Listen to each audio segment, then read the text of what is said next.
I hereby call to order the May 13th meeting of the Triton Regional School Committee at 7 p.m. I'm Narissa Wallen, Chair of the Triton Regional School Committee, and I would like to confirm that all members and persons anticipated on the agenda are present and can hear me. Members, when I call your name, please respond in the affirmative. Erin. I'm here, and I can hear you. Deb. Deb. She was here, and she fell off my list. She disappeared. She'll be back. Well, I'll check back with her at the end. Paul Goldner. Everybody's falling off. Here. I know Maureen was not here. Paulise. Try again. I'm here, and I can hear you. Thanks, Paul. Linda. I'm here, and I can hear you. Dina. I'm here, and I can hear you. Tina, is she back? I'm back. I'm here, and I can hear you. Yep. All right, and I'll retry Deb. Still not there, but we have a quorum, so we're good to continue, and hopefully she'll hop back on as soon as she can. All right. Maureen's just coming in now, just so you know. Awesome.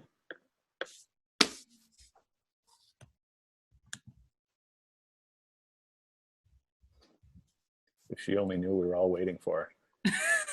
Well, that's exactly what it's going to look like when she finally gets in here. You talking about me? Ta-da! Ta-da! Oh, I don't have anything in my teeth. Hey, Maureen, are you present and can you hear me? I am present and I can hear you.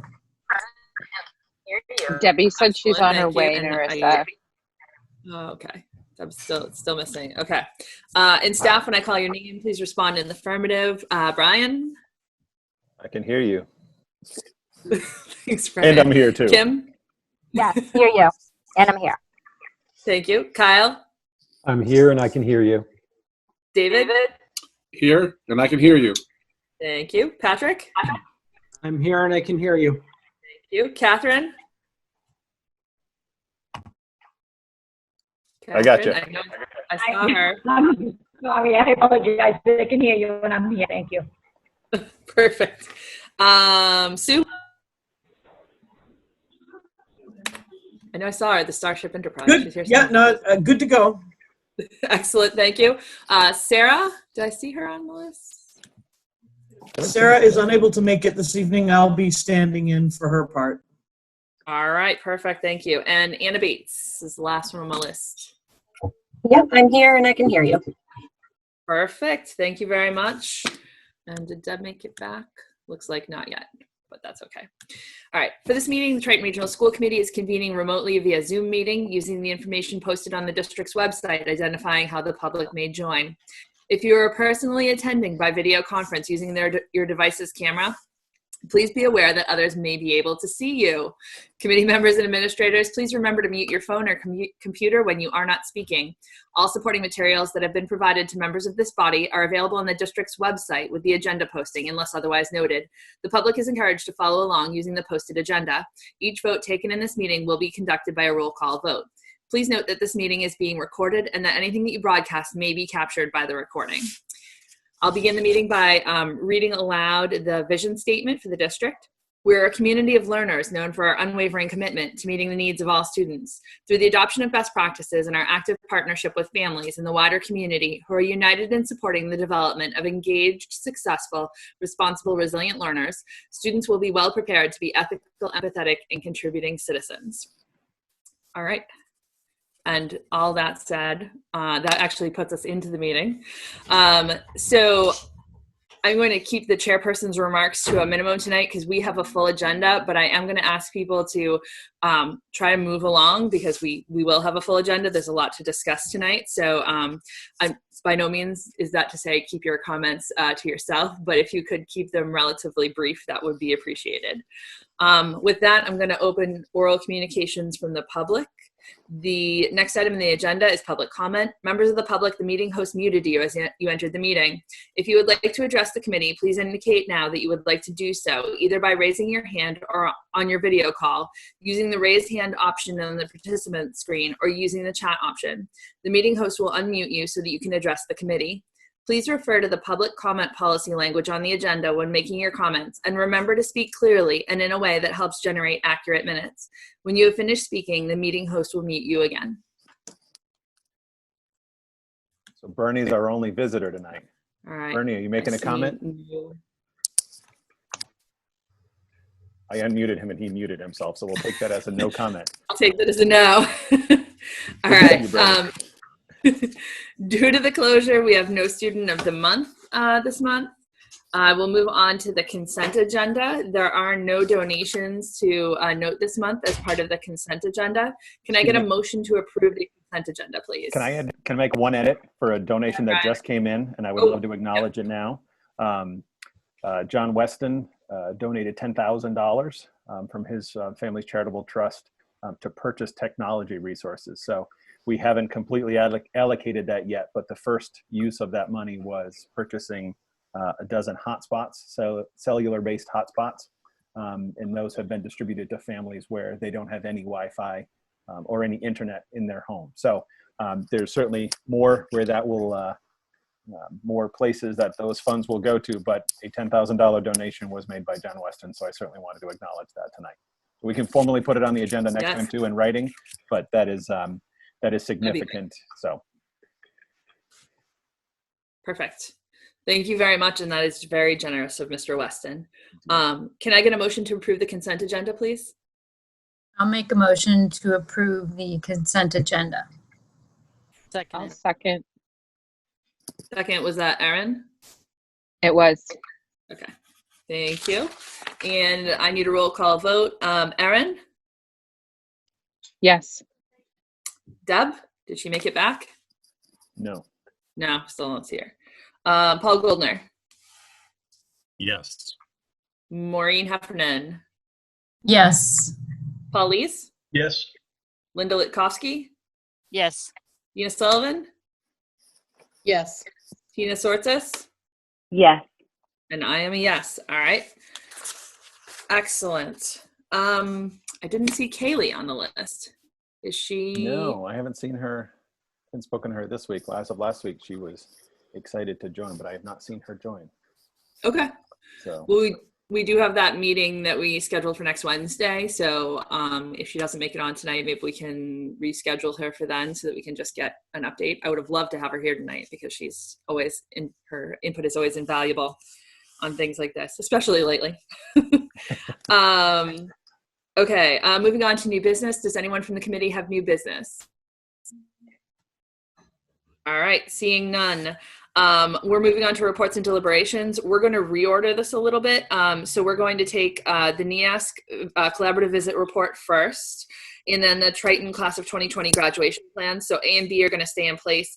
And then to try and respect Anna Bates' time, we're going to move the history and social science, which was in item 10A, into the third spot. And then that should leave us with kind of the traditional crew so that everybody else can get out of here if they want to and have, you know, whatever fun you have on a COVID pandemic night at home. So I am going to turn this over to Brian, Patrick, whoever is taking up the NEASC report, if I could. yeah, so I will hand this quickly. Oop, hang on, I'm going to pause because Deb, I'm playing host and superintendent tonight. So Deb Choda's coming back in. So I will hand this over to Patrick. Obviously, this is the NEASC accreditation process. Just a little history. You remember that we fell out of the process, as did many other districts, because the process was very archaic and outdated. A lot of work was done with NEASC. NEASC was very responsive in aligning to the needs of the school and the district rather than simply adhering to their standards. So with a kind of a newer, meaner, leaner NEASC process, we entered into this. And so this was the first phase, which was the collaborative conference after doing an initial report. So I will hand this to Patrick and the high school team to review the process and the findings of the report. So while Brian's saying it's a meaner and leaner process. It doesn't feel like a meaner and leaner process when you're going through it, certainly. They've amended and adjusted some of their standards, as he referenced there, that kind of better reflect the work schools are doing and better reflect the work that schools want to be doing. When a couple of years ago, when they went through their reorganization, they did a really nice job of identifying what it was that they were asking schools to do that schools, quite frankly, just weren't doing and didn't want to be doing because it didn't make sense, and what they thought were really valuable work for schools to be doing because it's something that's going to be beneficial in driving change and promoting high quality education in all of our districts. So I'm really appreciative of the work that the folks at NEAS have done because I think what they are left with now is a much stronger both process and product that comes out of it. And I'm really hopeful that the work that was done is going to be something that can help drive us forward. As we start, I want to really give so much of the credit to the work that was done prior to the collaborative conference, to Sue and Sarah and Catherine for really leading a lot of that work that took place from the steering committee leading up to the collaborative conference and in the year prior. That there's a tremendous amount of work that went into that to make sure that the report was completed and done thoroughly. And I think one of the best things I can say for the work that was done there is that there wasn't really anything that was identified in the NEASC report that we got from our visiting members that weren't areas that we had already identified ourselves. So I think that really speaks highly to the work that was done and the thought that was put into the work. So I know I'm truly appreciative of the work that the whole faculty did, but certainly Sue and Sarah and Catherine did a tremendous amount to make sure that the product that we put forth was representative of our school and our community, and also would be something that we'd be proud of. Just to highlight a couple of the priority areas that we had identified that the collaborative conference team agreed with in totality, and concurred with as what should be our priority areas. So we had identified that we needed to work on developing a vision of a graduate, which is something that is new to the NEAS standards. And so all schools that are now going through either the collaborative conference or the 10-year visit are really ramping up and working on this vision of a graduate. That includes attainment of transferable skills, knowledge, and understanding and dispositions necessary for future successes. They thought that that was exactly the work that we should be focusing on and doing. It will help link missions and visions and make sure that what we've identified as the learning that we want our students to be doing is matched with our belief system. For the vision of our graduate, the idea is that drives all the work that we do as a school and as a community. So it should be visible, not just on paper that gets placed on a shelf somewhere, but it should also be a living document that drives our handbook decisions, that impacts our curriculum in the classroom, that impacts our behavioral expectations for our students. It should be something that's really kind of the heartbeat of our school and the work that we're doing. The second priority area that we had identified that they agreed with was providing more formal time for collaboration amongst faculty. One of the things that, and Sue will get into it a little bit, but it comes up again and again throughout the report, is the fact that our teachers need to have common planning time within the schedule, something that's built in and just a part of what we do. I personally believe that it's very hard to drive curriculum forward and to really make effective change in curriculum if we're not providing educators with the time to do it in a structured and supported environment. And so that's something that, the idea behind it is that it's not a one-off or a once a month, but that it's embedded into our schedule on a weekly basis, that this is just what we do. We collaborate, we work together, and we work to move our school and our curriculum forward. The third priority area that they had identified was to develop and provide opportunities for students to actively participate in authentic learning experiences. And that's something that we certainly have begun to do and are continuing to look for more and more ways where we can increase the number of authentic learning experiences that we can provide our students. And the fourth priority area that they had identified was to secure funding for recommended maintenance and improvements of the physical plant. And that's something that is, as we've gone through with, the work that we've done with Habib and Associates over the course of the fall as a district, and it is work that is happening, and certainly there are smaller things within that aren't just about the physical plant of the school that we have more control over as a high school, but we certainly agree with the idea of wanting our building to be reflective of the 21st century learning space that we would hope for. So when the collaborative conference visiting team publishes their report, there are 5 different standards. And so I'm going to start by talking about the first standard, but just so everyone knows the 5 different standards that we'll be discussing. So the first standard is learning culture. The second standard is student learning. The third standard is professional practices. The fourth standard is learning supports. And the fifth standard is learning resources.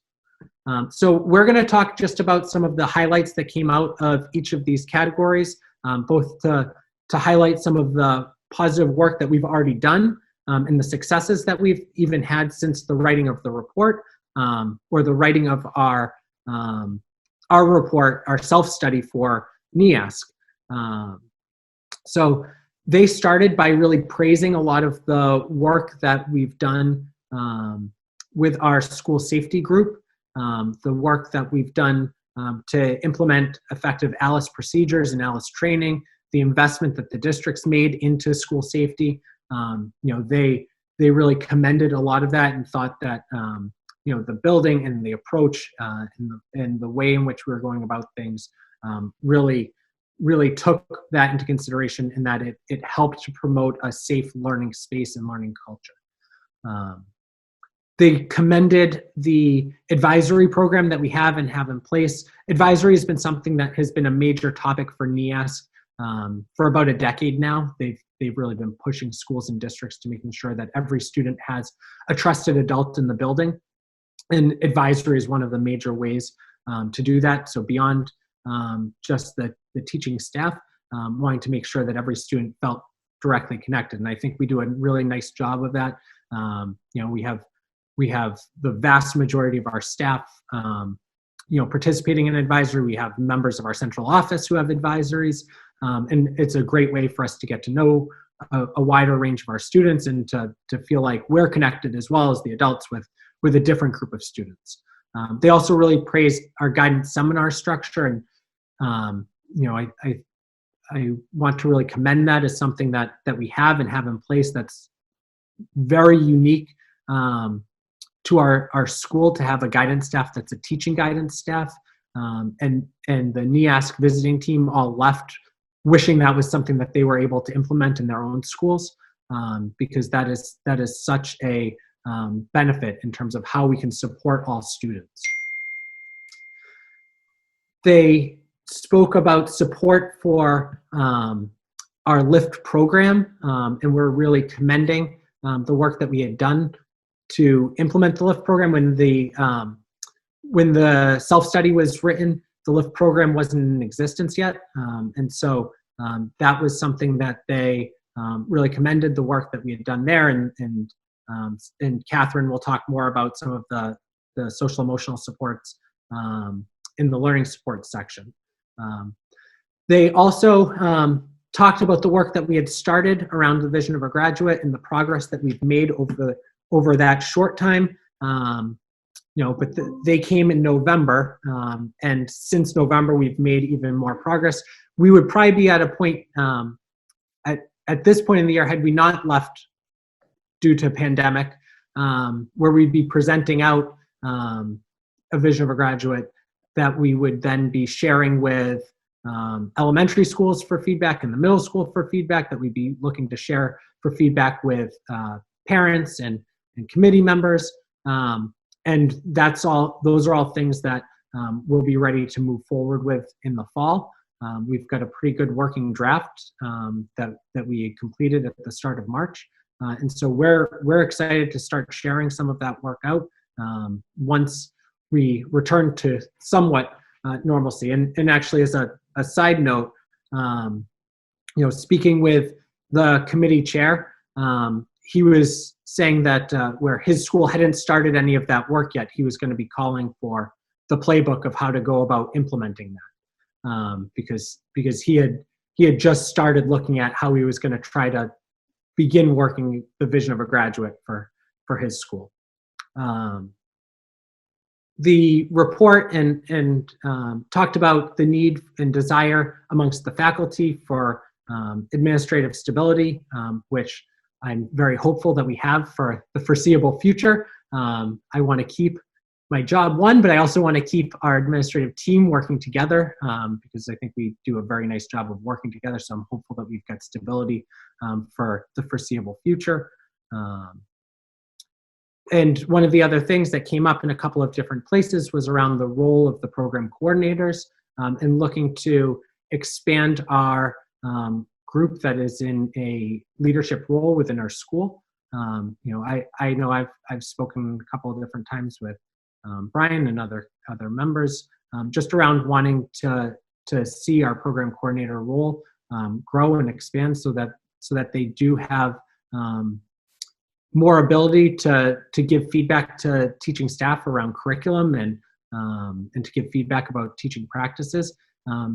As skilled as Catherine and Scott and Megan and Tim and I are, we certainly aren't experts in every facet of curriculum that's being taught at the high school, and to have content-specific feedback is really something that's beneficial to teachers. And so that was something that came up in the report in a couple of different places.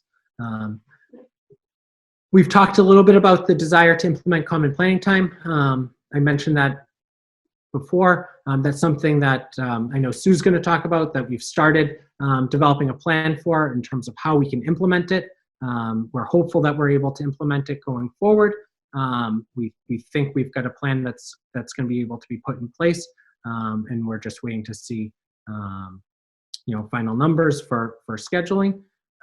And one of the other things that they commended that I think is really a hallmark of the trait in schools that they highlighted in this section on learning culture is the strong sense of community and respect that both students have for our teachers and that teachers have for students. I would extend that to be students having for each other as well. I know when we're asked about what makes Triton unique or special, that's what I always come back to, is the sense of community that we have and the way that we care for each other. I think it's certainly been highlighted through the process. It was wonderful to have a visiting team here for 2 days, and that was one of the things that they picked out immediately and referenced and wanted to make sure that we were commended on. I know myself and Tim Alberts have talked about it on numerous occasions, both being new administrators, how wonderful the sense of community is within our schools. And so I was really proud to see that the visiting committee picked right up on that, after just 2 days in our buildings. So with that, I'm going to turn it over to Sue, who's going to talk about student learning. Hi, I'm actually going to cover 2 of the standards, and I will be very brief. So if standard 1 is about the vision of the graduate and sort of the overarching things, standard 2 is now, okay, what is the curriculum we're going to teach to get the kids there, and how are we documenting that, and how are we going to teach it and assess it, okay? So that's kind of what the standard 2 thing is about. One of the power standards that NEASC addresses in Standard 2 is that of having a written curriculum, which we do in the form of Atlas. They did commend us on that, and they recommended that we develop a systemic process to review that and make sure those things are kept up to date kind of all along the way. And actually, I can just tell you that I just, in my own discipline, Anna just has called us together to start engaging in that sort of long-term review process. I know Kim and Anna have been doing a lot of work on that. So that will help us kind of move forward in that area. The report noted that there was some dissonance between teacher responses and student and parent responses in terms of giving timely and meaningful feedback, as well as opportunities for students to kind of demonstrate their learning in different ways. There are consistent opportunities sort of in elective classes for that sort of diversity of assessment, I guess you might call it. But moving towards students being able to kind of lead the way in their own learning. But we need to sort of take that to scale and expand that further into the core classes. The high school has great supports in place for struggling students with the student support team. Our newly added LIFT program, which I think has really experienced some good success. Additionally, students who need to make up credit, they do have that opportunity. And then there were two threads that kind of were common through the report. I think Patrick touched on them already. I won't beat a dead horse in terms of that, but one of them is the need for common planning time and the need for the vision of the graduate to be defined so that it can then be embedded everywhere and taken to scale. So we were commended in our use of professional development time, but the need for sort of regularly scheduled, formalized common planning and collaboration time is needed to kind of keep moving forward in these recommendations.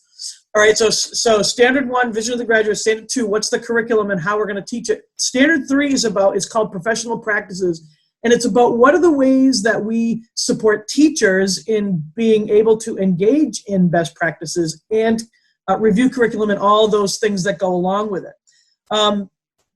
And how are we going to make sure our professionals and our systems are support what and how we're trying to teach so that the students can kind of get to fulfilling the vision. It starts with the school improvement plan. They noted that we had one. They commended us on having that developed and the ways that, the input from stakeholders they tried to pull that in.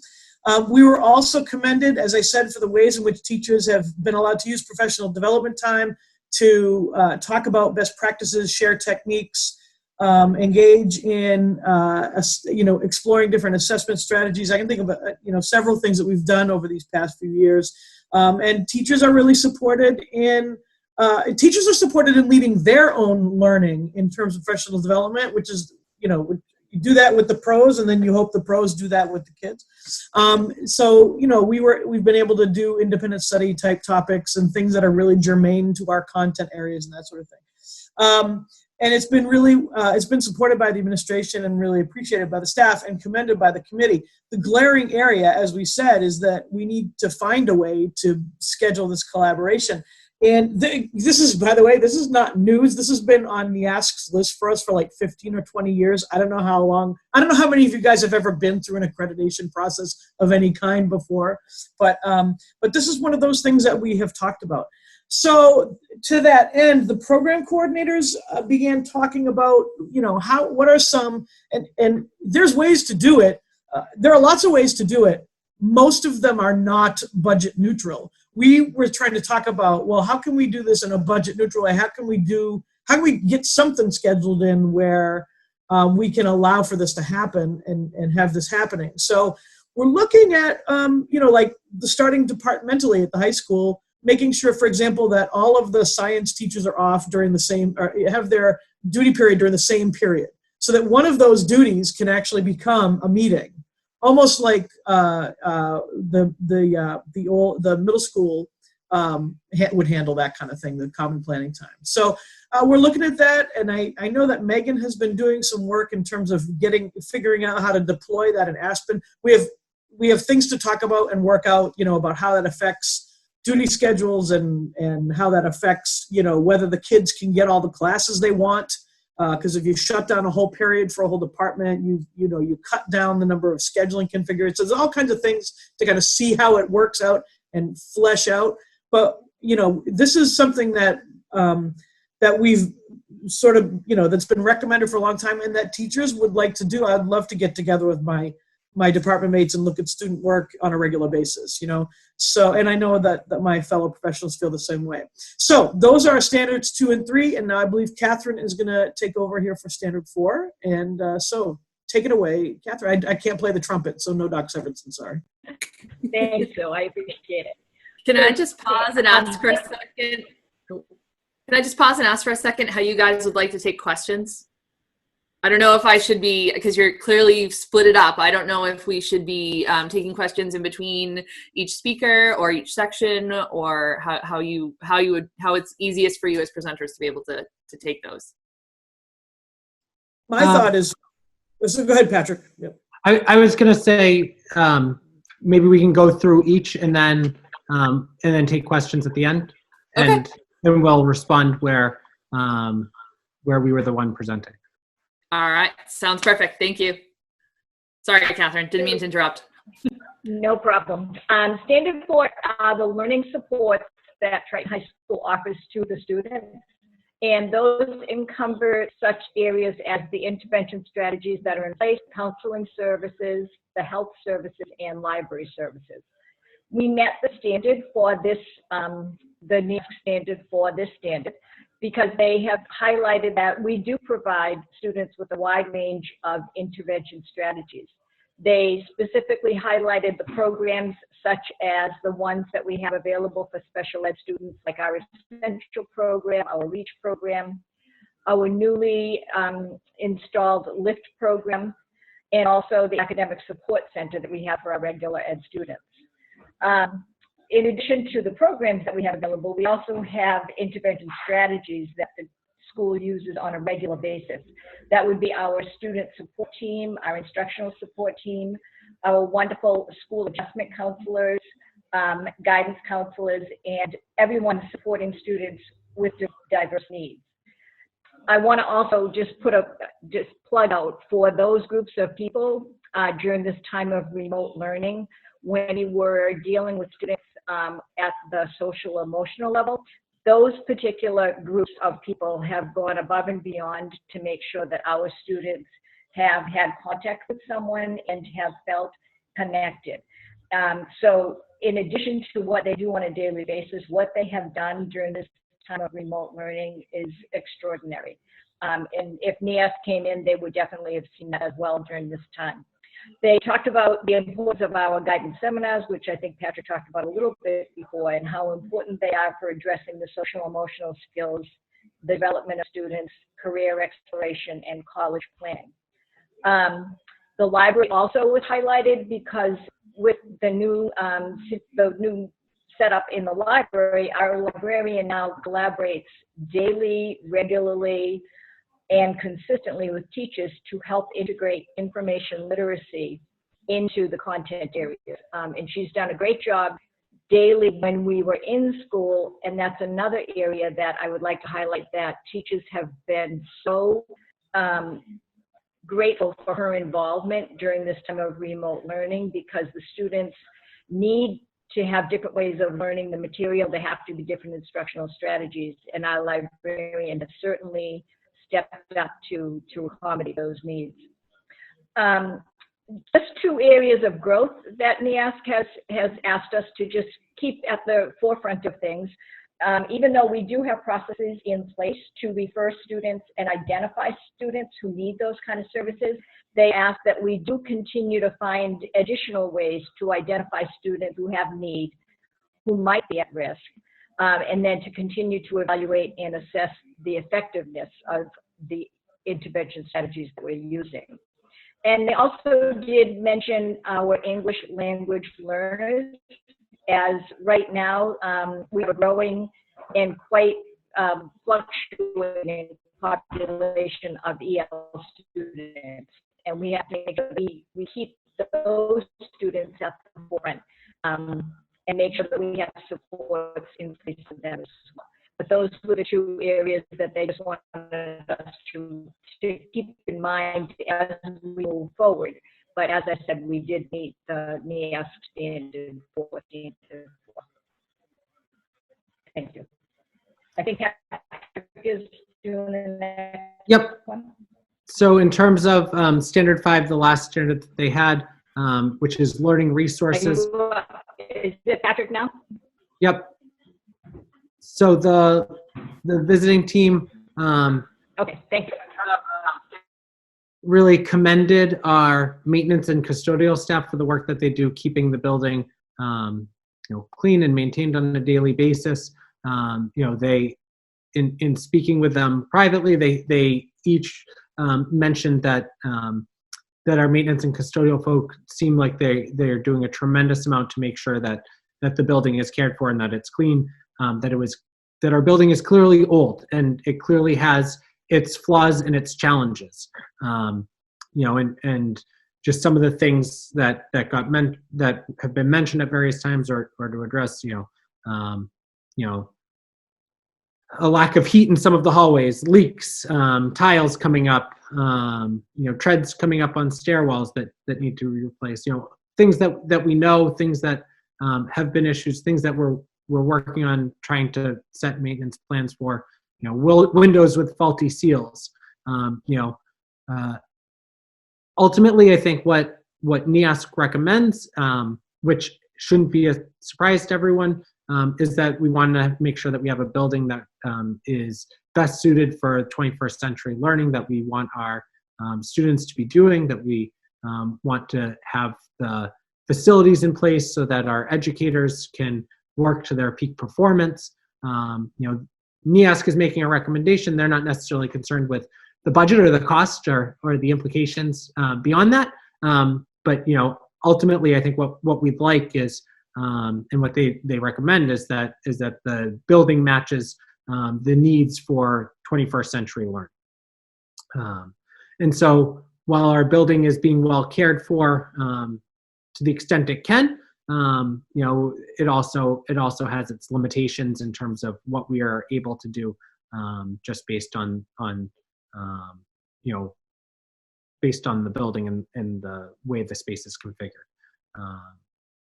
They talked about some other things in terms of learning resources. They commended some of the way the district sets aside money for professional development for staff, both to be used collectively for PD and also individually for teachers to be used for PD. Although they always say that's wonderful. You can always have more. But again, they're looking at it kind of budget neutral. They talked there as well. They mentioned that what I brought up in the first one around the need for common planning time, recognizing that that's also something that potentially comes with a cost. They talked about the role of the program coordinators and whether the program coordinators role could be as a department head. Also recognizing that to make that switch has a cost that's associated with it. And they talked about in the conversations about some of the technology needs. We've done a tremendous job with remote learning, I think, but I think anyone that started from a place where they were one-to-one certainly had an advantage going into remote learning in terms of where their students and faculty were at beginning. So I would certainly say that while we have a decent amount of technology in our building, I know I presented through the budget process kind of with a vision of moving towards a one-to-one model. And I would say that would kind of be in line with some of the 21st century needs that NEASC would identify as being beneficial to our students and our faculty in the learning environment we want to create and have going forward.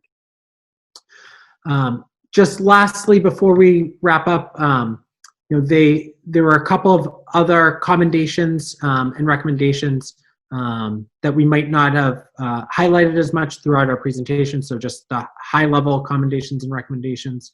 They really supported the extensive amount of extracurricular activities that we had available for students and the amount of offerings and electives that we were able to have for a small school. Those are things that we're continuing to look at expanding through the schedule process. We had a number of teachers come forward with new course offerings this year, many of which are going to be, I think most of which will hopefully run next year. The numbers for most of those courses initially look very positive. there's a variety of services that are in place, especially for a school of our size, to help support all students.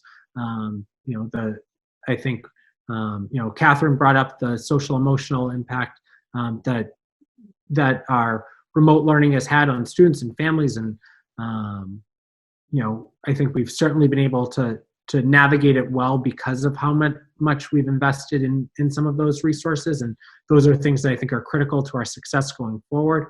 And they really supported the idea that faculty have a voice. That there are multiple opportunities for faculty and staff to have a voice in the direction of the school and in decision making. So I think they were really they commended a lot of the things that we're really proud of.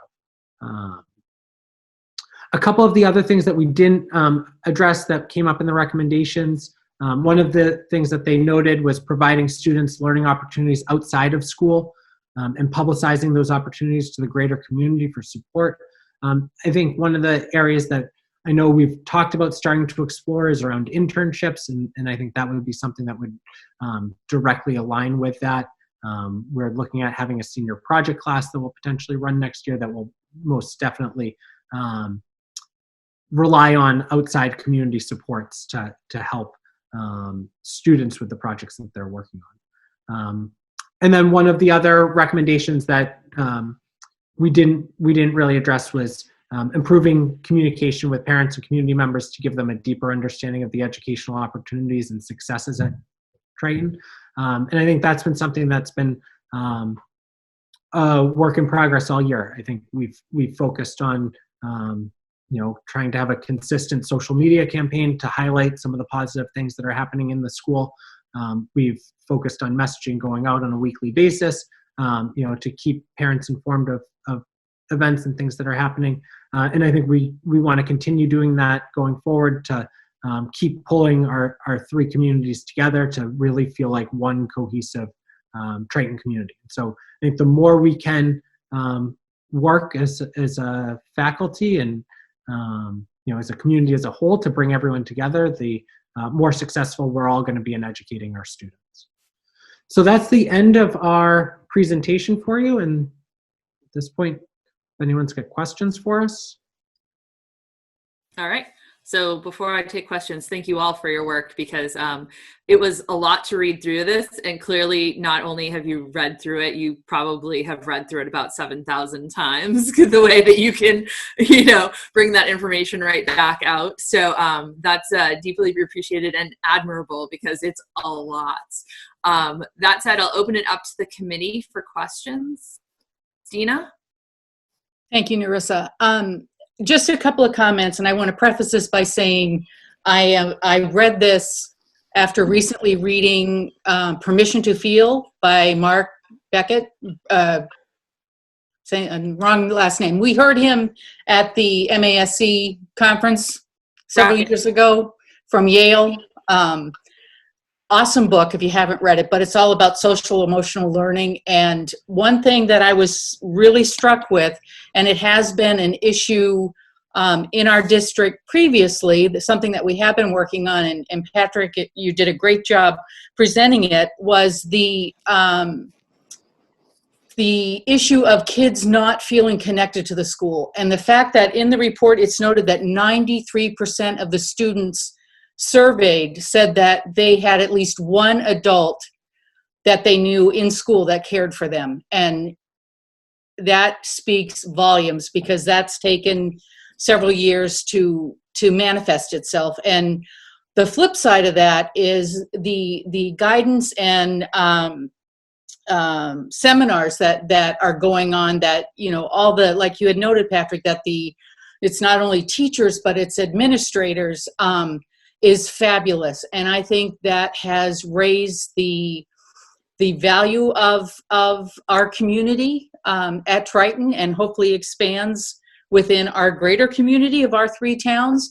But I just wanted to note that I think that I know for years that has been an area of concern for the school committee and for me personally, and kudos to all of you who are involved with that, because I know the the one-on-one mentoring with the students initially started with teacher volunteers and administrator volunteers. And I'm just so grateful for all of that. And I that needed to be said. Thank you. All right. Any of the other committee members? Looking for Linda. Like to commend the teachers as well, because that is one of the things that I've heard from some of the seniors of 2020 is that they missed the advisory groups that they've had over this past year. So being home and not having those advisories. So I commend everybody who has come forward and taken on these advisories, because it does make an impact on these kids. And I want to thank all the teachers who have contributed to this NEASC, because I know it's a huge undertaking, and especially being in this pandemic that we are, I think the teachers are doing a great job from what I've heard from many of the students from a lot of the grades, how helpful the teachers have been and just the impact that they've had on their students being home. So I want to thank all of you for that.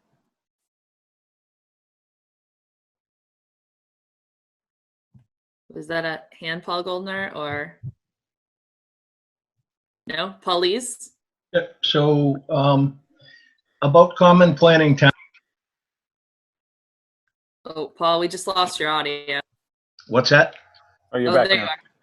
you are. Okay. So about the common planning time, we just got through trying to negotiate the contract and we were successful, but I hear it loud and clear. I read it in the report. And what I want to know is, would it be prudent for us to go outside the district to see how other districts have dealt with common planning time, vis-a-vis budget, vis-a-vis how the teachers deal with it, the scheduling?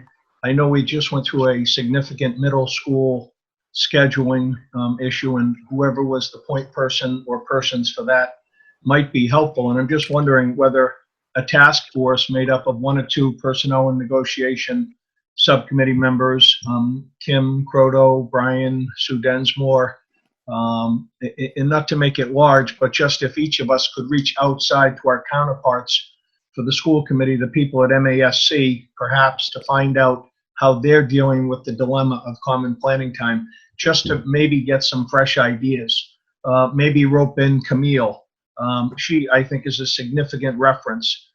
She deals with so many different districts out there, and what are other districts doing? And maybe that would be a segue into something we could start to do, because it seems like for us to get to the next level of better teaching and better connection with the students, we need to implement that. So. Yeah, I would agree that it's something that we need to implement. So I've been in 2 of my prior districts have had common planning time, both done differently. So I've seen it implemented in various ways, some ways with significant costs, some ways with that were budget neutral. So there are multiple ways to do it. It depends on the configuration you have of your schedule and the way in which you want to implement it, as well as the frequency with which you want to implement it. There are certainly lots of ways to do it. There are lots of different districts doing it differently. And I personally think I've got a relatively strong grasp on ways in which we can do it, and some of which have cost and some of which are budget neutral. I think we've got a plan that we are able to put into effect potentially for next year that's going to be budget neutral. We want to make sure that it's done correctly, but I think we've got something that we're potentially going to be able to roll out that's budget neutral, that's still within the confines of our contract, that still works. One of the things that we had Megan Ober, who's our guidance director and kind of scheduling guru, do in the middle of the winter was spend time taking a week where all she did was rerun the schedule, this current year's schedule, with common planning time built in, as kind of a thought project for, is this something that we could feasibly do in a budget neutral way and make it work so all of our teachers had periods that were blocked out as a duty period that was designed for common planning. So she was able to successfully do it. Now we're trying to replicate it with the schedule that we're going to have going forward. And so as we move further into scheduling season, through May and June and the start of July, we want to make sure that we're able to replicate it. Certainly, if we are unable to do it successfully, I'd certainly be welcome other ideas and input, and look out to other districts further than even what I've already experienced throughout my career. But I do think we have a path forward where we'll be able to implement it in a budget neutral way that's within the confines of the contract. I think, Mr. Kelly, you've just earned yourself a place at one of our upcoming PNN subcommittees, because I would really like to pick your brain with the other members, because you talk a lot about budget neutral, and I think that's fantastic if you can effectuate that. But I'd also like to talk about, budget issues that you've seen in other districts, so that going forward, if we have to reach out to Sue Densmore or Camille and start to plant the seeds for what we can do in the future from a budget standpoint, we kind of look at the whole picture rather than just working within the resources. I'm not trying to blow the budget up, believe me, but I want to try to look at everything possible out there. So I'm really interested in getting a sense of what you've learned in other districts. Okay. All right. Any other questions from the committee? Sorry, I'm trying to scroll through. Narissa, it's Tina. I just wanted to make not a question, but just a comment to the group and to Patrick, and going through the report, and just commend you guys for doing a great job, and especially in touching upon that there's been a wonderful sense of community. I think that the reporters noted, and I think too, I'm really looking forward to the vision of the graduate, which it seems like it's been some time, in my short experience being involved in Triton, that we've had that, and in sharing that in the fall. I think because Triton has done such a better job at promoting the messaging of what's going on, especially at the high school level via social media. I think it would be great once you guys collaborated and reported on the vision of a graduate, if maybe you could put a video together too to share with the community, because I think that would be huge in promoting the high school, because not many people know that. And again, Patrick kind of spoke to this, but we want to pull all three towns together. So all the kids going through the elementary schools, the middle school, those families are excited to send their kids to the high school, whether it's 1, 2, 3, 5, or 10 years from now. So I'll be looking forward to that, but I think you guys did a great job. And I'd like to just say that so much of the work was, I got the easy part. I walked in and all of the hard work had already been done by Catherine and Sue and Sarah and our whole teaching staff, and staff of educators that did all the work for, putting together the self-study. The part I did was, working through the schedule and the visit for the visiting team themselves. And even at that, so much of the credit should go to Teresa Carroll, who did a tremendous amount of work to make sure that all of the folks were well taken care of. And, they spoke several times about how well she took care of them during their stay. So, the credit certainly goes to everybody else who put in a ton of work to make sure that everything ran smoothly. Thank you. Anybody else on the committee have questions? And I should add to Kaylee has joined us. Hi, Kaylee. If you want to jump in with questions too, feel free. Does anybody else have any before? I know this is the typical, before I go into my list. All right. So seeing none, I had a few questions. So just to tap into that common learning time again, I think this is an institutional question. So maybe this is a Sue or Catherine question. Has that common planning time ever existed in a Triton schedule? I'm always interested to know if it's existed in the past, and if there was a trade-off at some point, what that trade-off was and why it was made. I unmuted because, well, I was waiting for Sue and she didn't go first. I don't recall there being a common planning time. Now, I could be wrong, but Sue's shaking her head no. I don't recall there ever had been. I just know it's true. We've been asking for it. It's been in all NEAS reports since I've been there, and that's been almost 20 years. But I don't remember there ever being one established. When the middle school first started, there was a period of a few years where they had like complete middle school philosophy set up, and they had team time, and that sort of is common for the middle school. So in terms of the Triton district and the whole institution, the middle school had something for a while that worked out really well. The high school has not had it, and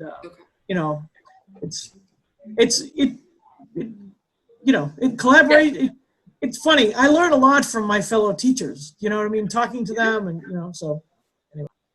And I have to say, sitting outside and not seeing what happens in that schedule, it seems so common sense just to have it there.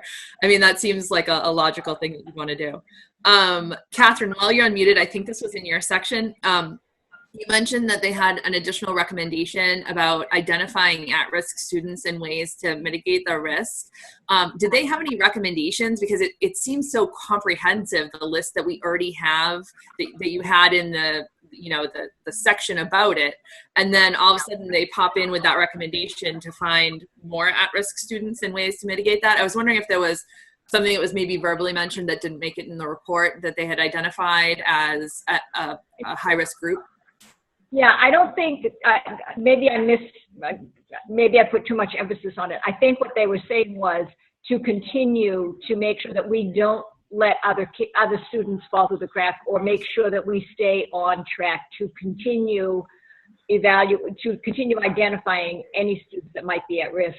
And then to continue, because I think any program needs to be evaluated and needs to be assessed on a regular basis to make sure that you aren't missing things along the way. And so I think that's probably the focus of, and I apologize if it came out wrong. They weren't saying we were missing kids. They just want to make sure that what we're doing, we take the time to look at it and make sure that it is effective in our goals. Okay. Thank you. And I'd actually highlighted that before. It wasn't necessarily you bringing it up. It just seemed in pretty stark contrast to what they had put in there. So yeah. I was curious on that one. Okay.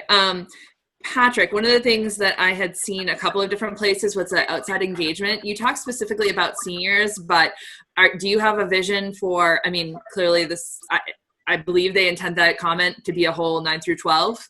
I didn't know if you had any thoughts on other engagement, or maybe if you don't want to say anything at this point, I totally understand. Maybe it's a work in progress and you're not ready to put it in public. Yeah, well, so some of it is just looking for ways that we can try to bring the public into the school at a greater rate. I think we already have a couple of things that are working well that might not have been highlighted as much in the report. So, some of the career fairs that we've implemented and instituted, that have come through our library over the last couple of years, the job fairs that are happening, so I think there's some of that that's starting to grow. So not just the college fairs that we're having, but also the career fairs for students that might not be interested in a traditional 4-year college track. So I think some of that is starting to happen as we look at trying to implement some type of internship or independent study going forward and into the future. Those are things that would help with some of that. But again, these are all things that have trade-offs in other places, and so we have to weigh, the implementation of something like an internship and how it goes forward with what you lose on the other end in terms of the curriculum in some of your other classes. So they're all things that we have to weigh the trade-offs on. But it's also thinking about how we leverage some of the members of our community to come into our school to help present in classes and to help support the learning when appropriate. And I think that's something that we've certainly seen. I can think of several science classes that I've popped into this year where they've had experts from within our communities coming in to present different things. Certainly I've seen Ellen Moore do it in her anatomy class 2 or 3 times this year. I know it happens at various times in some of our art classes and some of our music classes. So there are things that are happening. Some of it might be how we characterize it for the report, but some of it also might just be finding ways where we can better leverage the members of our community to help support the learning that's happening in our school. We talk about the learning relationship isn't just teacher and student. It's primarily teacher and student, but it also includes family as well, and it includes community members. And so when we can utilize everyone, we're in a better place to help fully engage our students. Okay, thanks. And I guess Deb had a follow-up question to one of my questions. I keep getting lost because Deb's got a couple of windows in here. But go ahead, Deb. That's okay. I don't know how I do know why I have 2 windows, and I can't find the wave button, so I was just waving my hands. It's back on common planning time, but on the contracts that I negotiated was involved with, it was always an issue. And I was just looking to I couldn't remember. I thought the elementary schools had common planning time, but meanwhile, off to the side, Sue clarified it and said that they have grade level meetings, which aren't the same thing, but could look like the same thing. So I assume that what more we're common looking for at is something the elementary level. Right. Yeah. That's all I was waving about. Okay. Okay. Thanks, Deb. Grade levels are off. Grade levels are off together. They're all without kids at the same time naturally. The grade levels, so it's easier to just grab something on the fly. Narissa, can I just respond to one thing that Patrick just said real quickly? Patrick, I'm really excited to hear that you want to bring members of the community into the classroom more. I will tell you, many years ago, we started the volunteer program at the elementary schools. This was a long time ago when my kids were still in elementary school.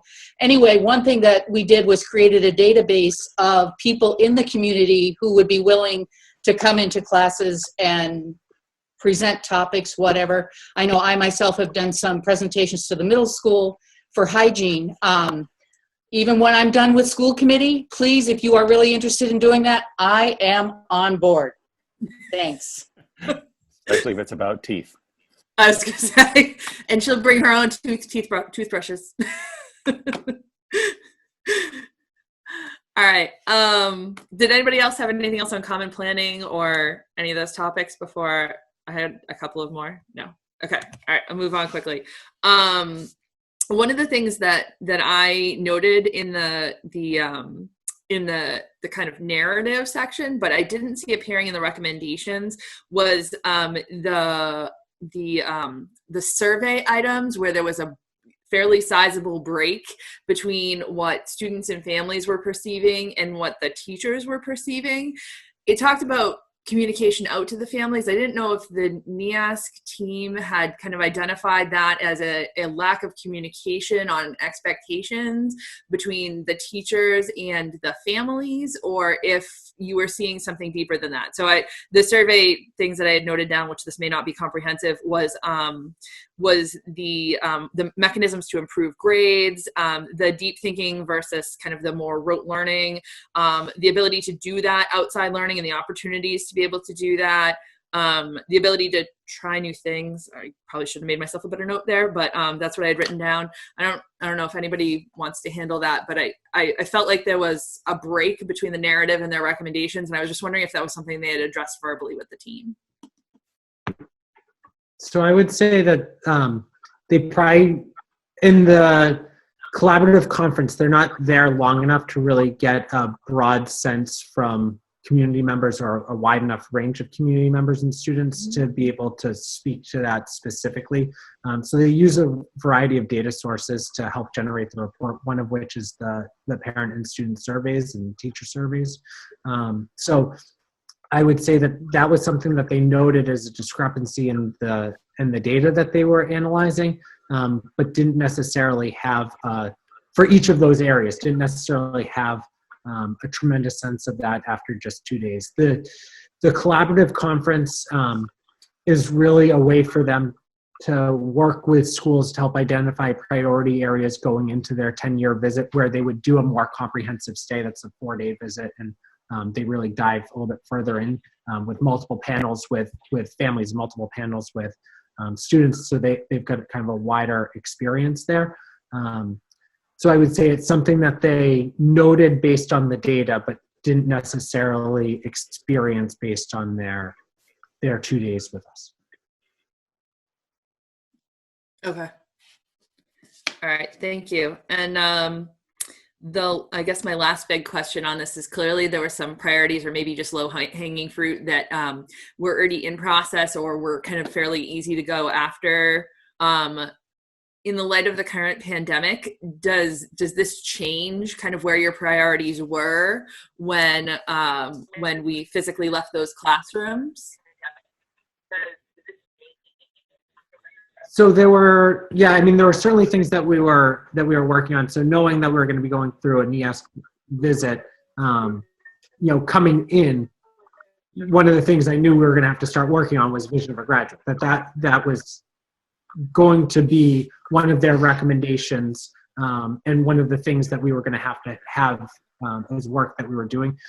It's also just good work to be doing as a school, because it helps you identify your priorities and your values, and then you start kind of living your priorities as a school and as culture. So for me, I actually thought it was incredibly beneficial to be coming into a district, starting doing that work, because it really gave me a good sense as to where the school and the community was, and also for me to share some of my values in the process. So I thought it actually was nice for that to be happening. The common planning time where I had that for almost the entirety of my teaching career, and had it in the district I was in as an assistant principal. Looking at the schedule before I even started, I thought, that should be something that's a feature of our schedule. And then in talking to faculty and staff, and certainly our program coordinators and other administrators, pretty much everyone kind of confirmed that was work we should be looking at and work that we should be doing.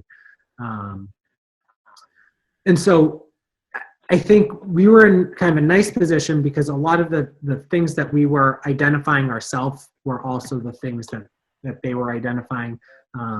In my conversations with the committee chair and some of the other committee members, they really thought we had done a nice job of identifying a clear vision and direction for where we wanted to be going and how we wanted to work together. How we wanted to keep building a supportive community for all students and for all educators, so that we could do good work together. So they really thought we were doing a great job in terms of the direction we were moving in.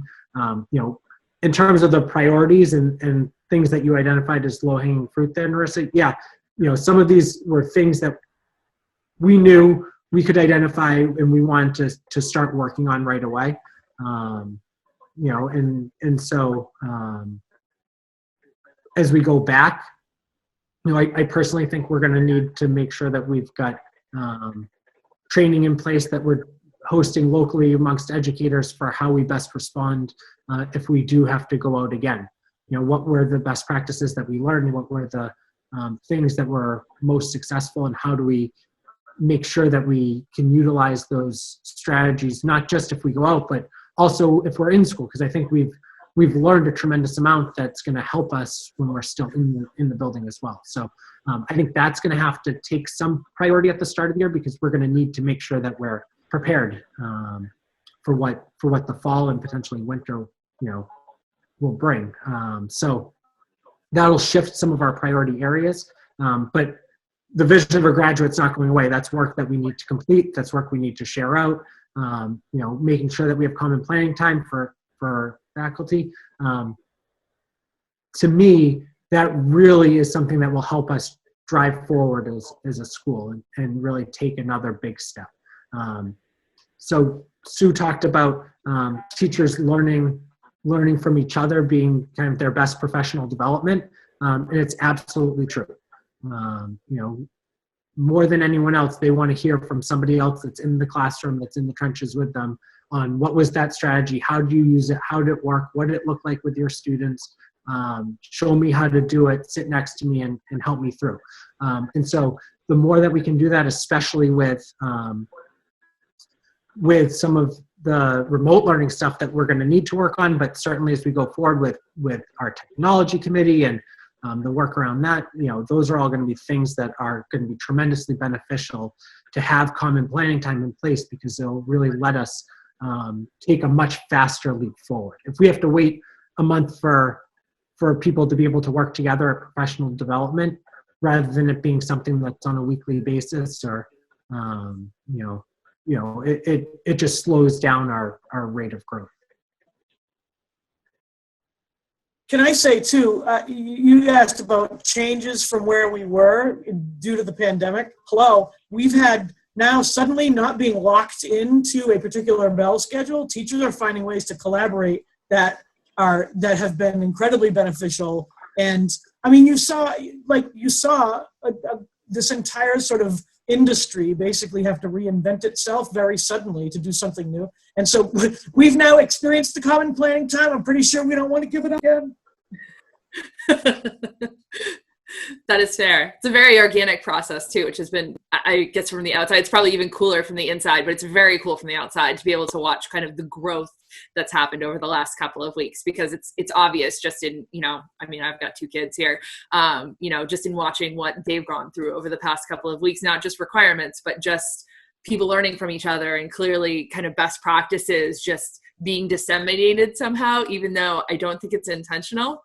It's really cool to see that happen. Yeah, and teaching and learning is fundamentally communal and relational. So we have to finding ways to facilitate that, even in this climate, has been important. So thank you all for the supporting the whole effort and getting kids the machines they need, and the donations coming. That's awesome. It's amazing. Paul, I heard that you had a question. Somebody, I don't know which Paul it is. Goldner. That was Goldner? me. Yeah, that was me. And it's just cycling back. I suppose. Hey, Paul, we're struggling with your audio a little bit. Is there any chance you can switch off your video? Change. I've now seen. Yeah. There we go. That's better. Thank you. It was slow motion audio. I don't know if that helps. It did. Okay. I've been fortunate, or perhaps unfortunate enough, I've to change jobs, such that this is now the 4th report in the ASK report I've seen in my career. And then every single one, that gap between what teachers are reporting and what students and parents are reporting about communication, it's been there and it's been big. I suppose you could probably find ways to close that gap. But I feel like so much of that is you're dealing with 16-year-olds and their relationships with their parents. That's just hard, is there. And then the other thing I wanted to say is I agree that this common planning time that we had has been tremendously beneficial, and even just myself, I can see how my online teaching has changed dramatically by being able to have this time. So, I'm sorry. Nope, that's good. That was perfect. I think we got all that. So thank you. And I would agree about, teenagers in their perception being different, but it would be nice to see a little more commonality there. I think I would hope that there would be a little bit more commonality on some of those survey questions. All right. Anybody else with questions? Comments? Looking for hands? Seeing none as I scroll. All right. We'll wrap up the NEASC item there then. And thank you again all for your time, because it's clear, again, the amount of work that went into this. And we very much appreciate you coming to present this. And hopefully, I'm sure, Patrick, that you have a list of kind of the big action items.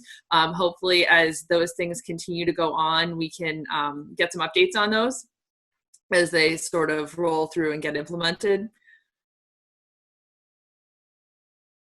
Okay. Absolutely. Excellent. Thank you then. Sue, thanks for your time. Catherine, thank you for your time tonight. I don't know if either of you are sticking around for any of the rest of the meeting. You're welcome to if you want, but if you have other exciting things to go to, totally understand. Thank you, Thank Sue. you. Thank you, Catherine. It's also acknowledging that the first agenda item of 16 agenda items took an hour and 12 minutes. So we'll move the next agenda items a little quicker. Yes, we will. It was a good discussion, though. Wouldn't have Great missed it. discussion. Oh, no, absolutely. All right. Moving on to the Triton Class of 2020 graduation plan. And I'll just say, Kaylee, we're going to come back to you in 2 items. And I apologize for not being able to move you up, but we're going to try and move through those first 3 pretty quickly in the reports and deliberations section. So I believe this is back to Completely Patrick. okay. Thank you. Thanks. Yep. So do people want, when I talked to Brian, he had said, look for an update on all things seniors. So are people interested in just graduation, or do people want to hear about other senior events as well before I start? I think it's good to just give an update on kind of all the end of year things that the seniors would expect. Okay. A brief update. So I've got my list of all, yep, I know. I'm sorry, Brian, I struggle with brief. So I can't judge you, so do I. So. End of year events, there's a whole host of them. So there's a whole host of them, some of which are happening, some of which aren't happening, some of which are happening in a modified format. So I'll try to go through them relatively quickly. So our prom, which would have been the first event happening, is being pushed a year out. So it'll be at Tewksbury Country Club. Next year it'll be a 1-year reunion, essentially. The students still want to be able to dress up, have their DJ, be able to have their celebration as they would have had their senior prom, but it's just going to be 1 year out. That'll be something that we're helping them, and Kyle has been working with our senior class advisors on this, but we'll help them kind of set up the contract, but will be something that the district isn't going to be on the contract by the time that we get to the actual event, because they're no longer our students. So that'll be an event for the seniors that'll be a year out, but it'll run essentially as a 1-year reunion slash prom. The honors banquet that we would usually have for the top 10% of the class is going to happen digitally. So Megan Ober and Bob Lathrop and Sue Densmore and myself have been working on setting that up. I believe Megan communicated out with the committee today. Just, I believe it went out to committee or central office, but just to, about the invitation, but that's gone out to students and families. It's going to be something that is a pre-recorded program that's live streamed. So everyone's working on completing their video components for that. They'll get put together and then live streamed. And we're talking about, having, essentially a viewing parties or ways for people to feel like it's a communal experience while also having it be a pre-recorded and live streamed event. We felt like that would work better than trying to do a Zoom with, 100 people on it. And will also let us have kind of a more polished program for it. The awards assembly that we would normally have in school for our seniors, we're going to roll some of that into graduation. So recognizing that in kind of a modified fashion. We're not calling people up multiple times at graduation, but asking people, as people's names are called, Patrick Kelly, also the recipient of this scholarship and winning this award. So trying to be able to recognize that they're using our program to kind of include a blurb about some of those scholarships and awards, but trying to make those things happen simultaneously. We're looking into having, depending on what the distancing guidance is and what the fall brings, having a more typical assemblies for our underclassmen in the fall so that we can recognize those awards still. But we figured it would be really challenging to do a 3-hour awards assembly, how it would have traditionally been done digitally, and that we might not get great response rate for that, because those are long and hard even with good conditions. The seniors had planned a senior day during their week where they would have food trucks in for a barbecue and lawn games. They're tentatively looking at dates the end of July and early August. If distancing guidelines allow us and we get approval from health agencies and the governor's office and everyone signs off on people being able to be in groups of that size. Personally, I think it's going to be hard for that to happen, but they're still kind of holding out hope on that event that they could have kind of a send-off if distancing allows us to do that, and if as a state we're in a good place at that point in time. They had a couple of other events that have just been canceled and that we're not able to do. So they were planning a trip to go see a Red Sox game together. We don't even know if there's going to be a baseball season, never mind the ability for us to do that. They had been planning a trip to Kennedy Lake Park that they've canceled. And so there are things that we could do and we could modify. There are things that they want to hold out hope for doing in kind of more traditional fashion that we've amended dates on, and then things that had to be canceled kind of altogether. The last big one that we wanted to discuss was graduation. Were there questions about any of those events before we talk about graduation? Because I know graduation is more of a lengthy conversation. Don't see any hand. No. So in terms of graduation, there's been a lot of conversation about wanting to have a graduation, have it happen in a similar fashion, wanting it to be safe and healthy for all of our students and families, wanting to kind of honor some of our traditions, but also think of, what can we do that's creative and different and will still be fun and recognize our seniors while keeping them healthy. Last week, we sent out a survey to students and families to kind of get their feedback around a number of different topics. Really, one of my main takeaways from it was, I just want to see my child be able to walk across the stage.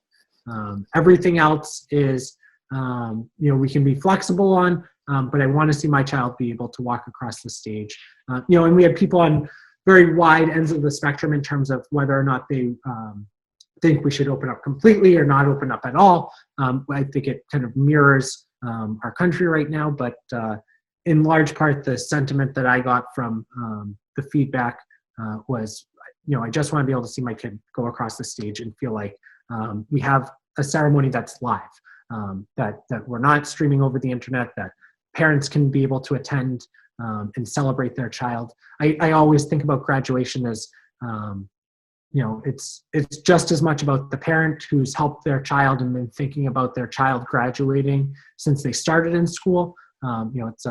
It's a long journey to get there.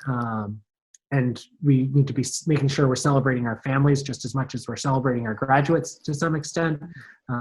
It's a celebration for our educators who have invested their heart and soul in getting their students to that point. So to me, I want to do everything we can to make sure that we have an event that is in person and that is still safe, but kind of allows us to replicate as many pieces as we can. So in my kind of thought process and planning and discussions that I've had with various team members, with Brian and Kim and a whole host of other people. I think one of the areas that we've kind of landed on and really started planning a lot around and wanting to move forward with is the idea of having graduation out at Salisbury Beach and doing it using the Hunt Memorial lot that's out there. So that's the town-owned lot. Brian and I talked tentatively about, the idea of having students start in a parade. So first off, we'd be having the graduation as kind of a modified drive-in style graduation. So students and their family would be in a car. So they'd stay in their car.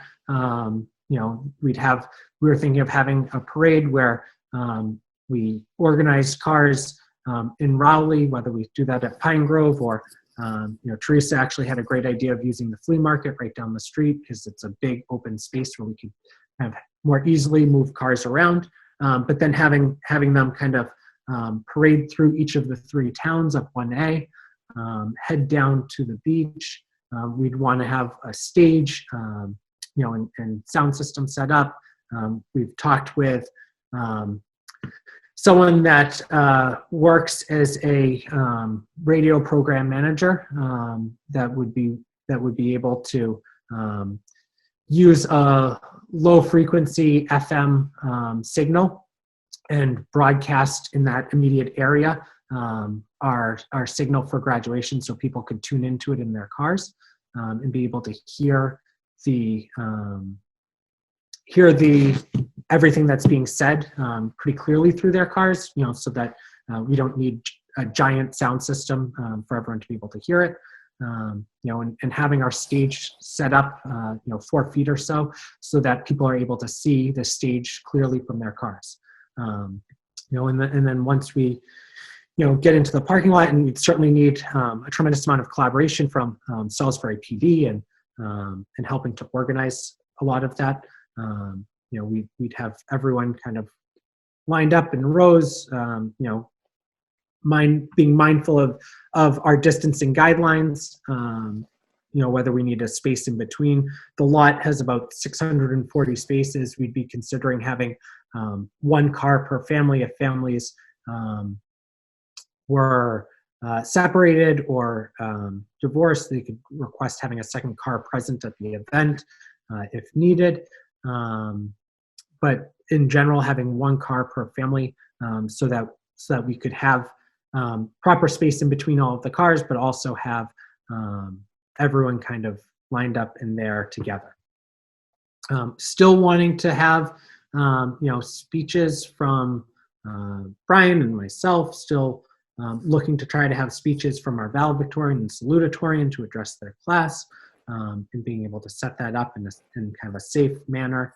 And then considering, if health guidelines allow, being able to have students come out of their car to walk across the stage.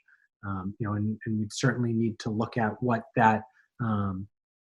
our process and procedure was for that, but wanting to make sure that if at all possible, we have students being able to walk across the stage. This would be done without handshakes.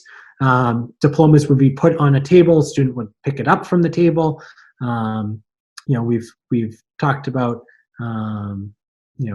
ways that we can make sure that we keep everyone safe in the process. Everyone would certainly need to be wearing masks. I would say certainly that I'd want to be wearing gloves handling anyone's diploma. We'd want to make sure that we're keeping everyone healthy and safe through the process. But we also think that there's a way forward for us to do this, respect the health and safety guidelines, and give students and families that moment that they've been looking for to be able to walk across the stage at graduation. And so we're really thinking about what that can look like, how we can make it work, and think we can put a really strong plan in place where we can make this something that comes to fruition.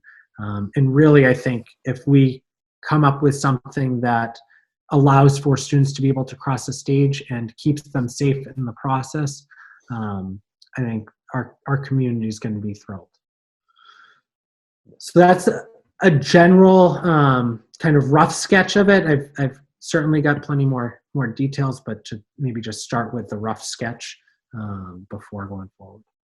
I think the plan was, so this is not something you formally vote on and need to take any formal action on. But certainly as we continue planning, we want to make sure that the committee's on board and you agree with the process we're taking. I can tell you that I reached out to Neil Harrington just to talk through this, as well as the police chief. They love the idea. Neil was thrilled with the idea of bringing it to Salisbury. He did speak kind of indirectly with the Board of Selectmen, who kind of unofficially like it. The next step would be, get feedback tonight. If we still think this is a great plan, we move forward.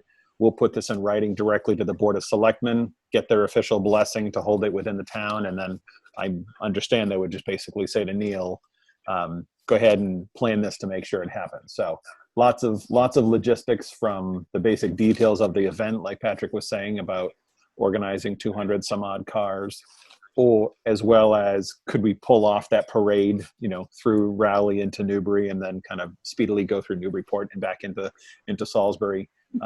So lots of details to figure out, but the hope was to get your feedback on the concept tonight and make some final determinations by the end of this week. Another piece, I might have missed it if you said it, Patrick, is we're planning to push it out 1 week.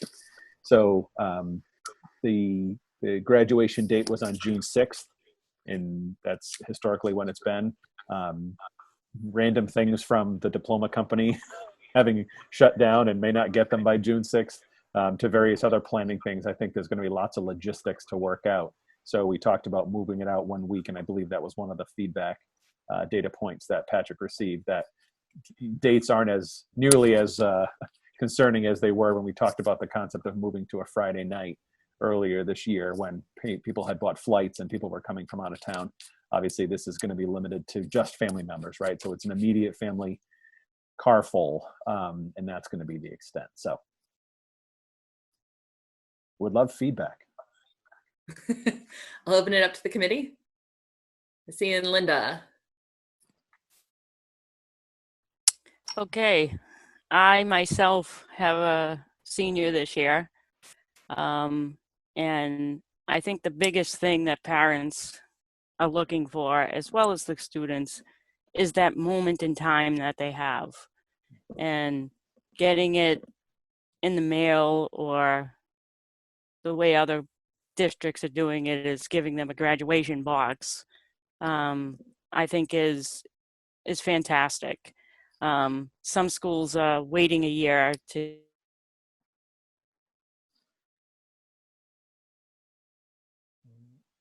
We just lost your audio, Linda, or I did at least. I didn't hear it either. That's Linda? the universal symbol, not for cuckoo, but we can't hear you, Linda. Can you hear me now? There you are. Yes. Okay, so I don't know how much you heard, but Most of it. I just commend you for coming up with something to give the kids closure and giving the kids a moment that they deserve, and giving the parents that closure as well, because as Patrick has said, it's just as important for the family to honor this moment as it is the student. So I thank you all for coming up with something creative, and I kind of like that it's at Salisbury Beach as well.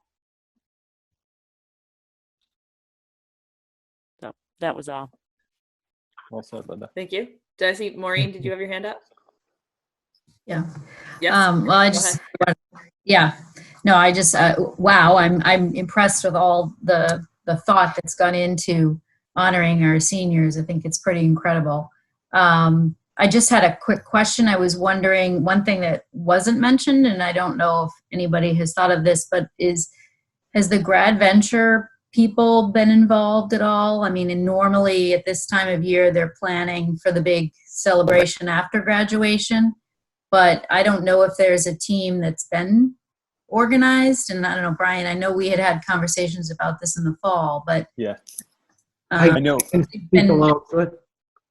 So I actually, it was a question that I, asked Teresa, today, because, I hadn't heard much about the grad venture planning, and where she's also the class advisor for our seniors. She's kind of got all information seniors right now. She said that the big thing that they're dealing with is around their finances. They only were able to do one fundraiser, which was at Easter time, and I think they've got limited funds. And so they're trying to plan something, but they don't know when it's going to happen or how it's going to happen or to what extent it's going to happen because they don't have a tremendous amount of money right now. So I think they're still kind of up in the air with what they might do, but I would certainly say that it's probably not going to be after graduation, because I can't imagine any local health agency saying it's a good idea for 180 seniors to be locked up together after graduation. And it's also, Maureen, you've been involved in the past. It's been trying to keep it moving. And so there wasn't, I know Danielle Phillips was involved, but there was struggling to try and get some momentum early this year. So as Patrick said, I think it's hopefully something comes of it, the money that was raised, but they are working. Right. That's what I was thinking about, because I saw in the paper today that I believe it was Pentucket's parent organization was involved in the big parade that was held yesterday for Pentucket. So I just wasn't sure if the Triton Grad Venture people had expressed any interest in being involved in some different way than the usual, big party at the night after graduation.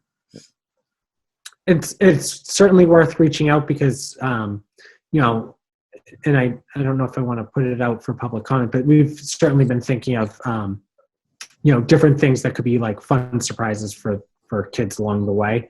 And so, some of the money that they've raised, maybe they want to put it towards something that would be a fun surprise to build into our graduation program. Right. Thank you.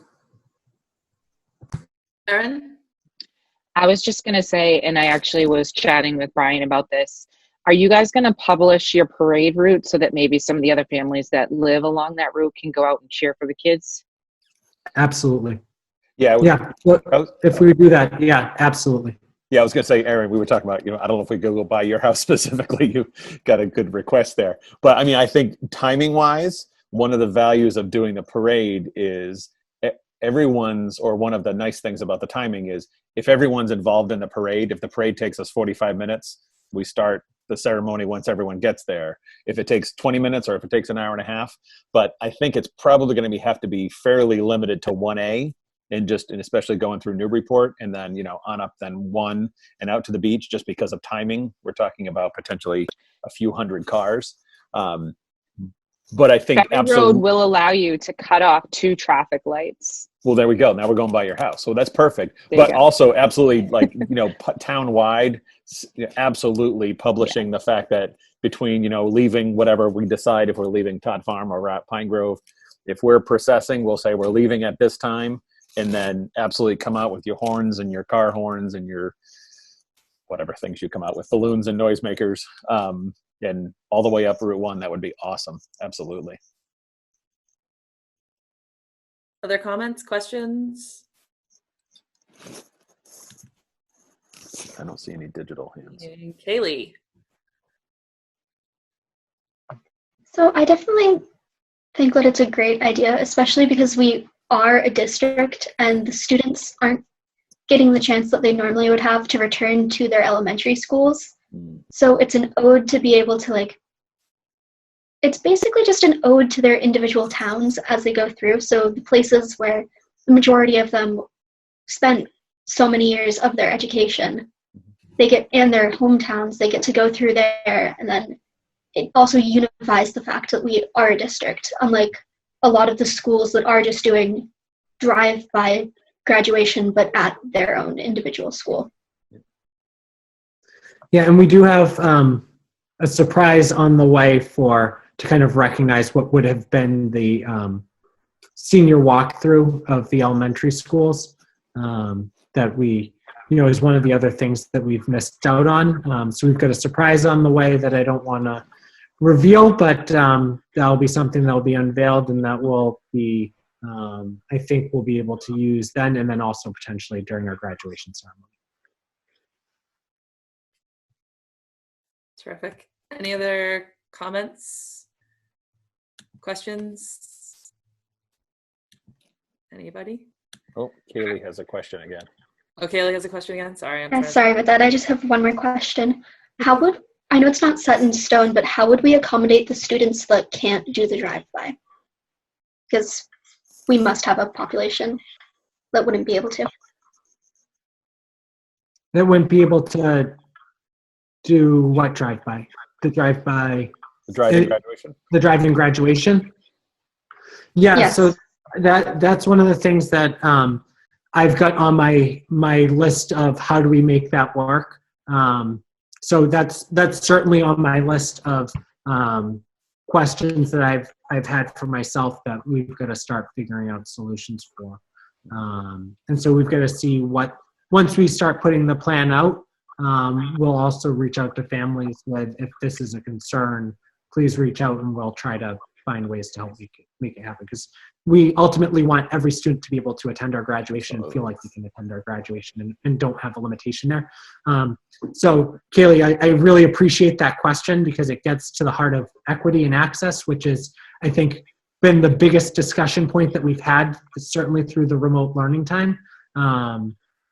And is something that we believe really strongly in, wanting to make sure all our students have access. So I've got that same concern listed and identified, and I've got a couple of ideas that aren't super budget neutral. But I've got to figure out certainly how we can make that work. But we're gonna find a way to make sure everyone. Perfect. Sorry, Kyle. My idea for the solution for that's not bad. This is gonna cost. Keep him muted. Don't let him unmute.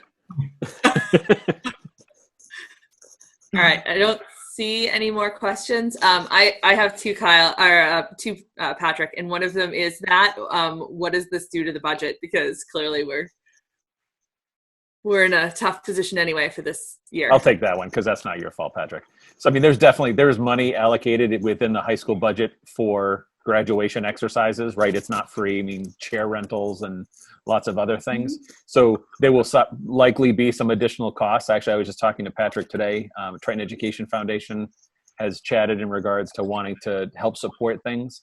So whether it's the rental of a stage that we normally wouldn't be renting, so it's a 4-foot high stage so people can see people walk across when they're in their cars, or that the production company to do the audio. There will be some additional costs, but it's as Patrick was talking through them, I thought he was going to come in with much more shocking numbers, being that he's a high school principal and all. So it's just, so it's very, very reasonable so far. And I think I think Patrick, you've already identified the majority of the costs as far as, rental of the kind of the big structures. Okay, thank you. And my other question is, what about weather? Yes, so the weather is definitely a concern. One of the things that we could do for significantly more cost is have a cover on the stage. Having some sort of tent over top. That's got cost associated.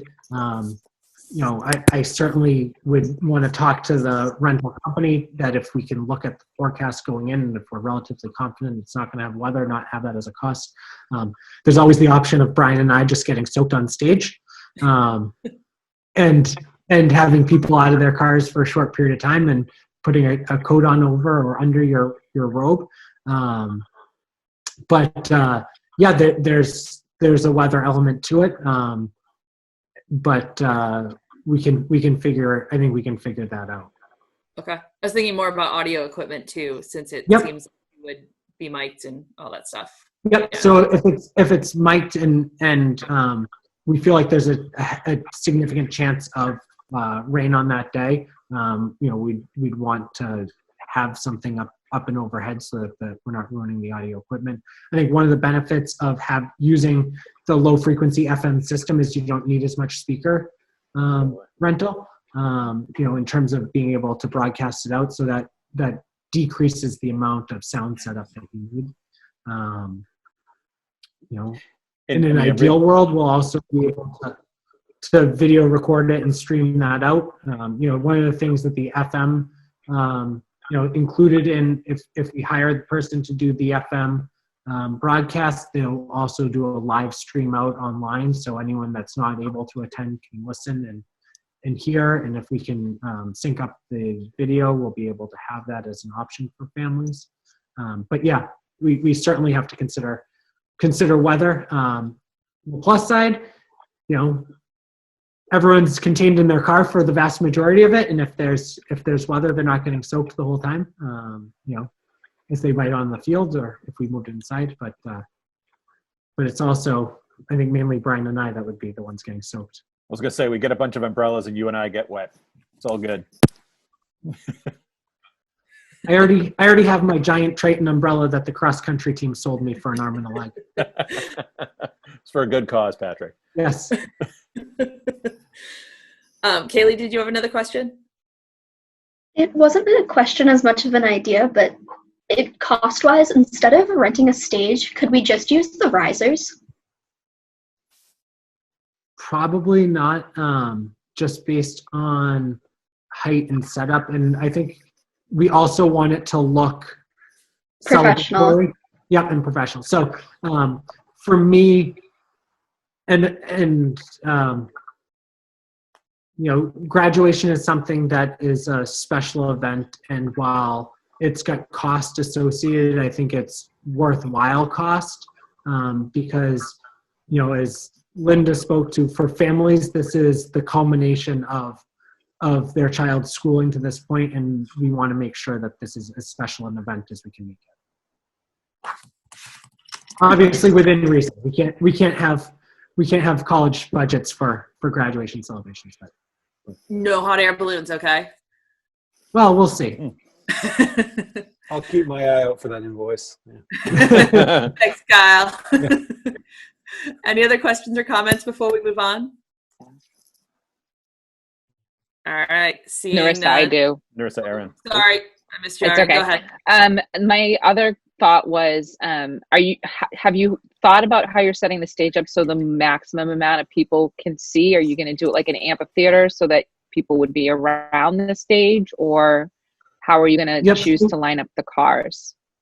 So we've gone out, I think each of us has kind of gone out to the location independently. So I've gone out, Brian's gone out, Teresa's gone out, Kim Wright's gone out because Kim Wright's still involved in helping with graduation because she would never be able to give up helping with graduation. She loves it. But I think there's a couple of different options for how we set it up.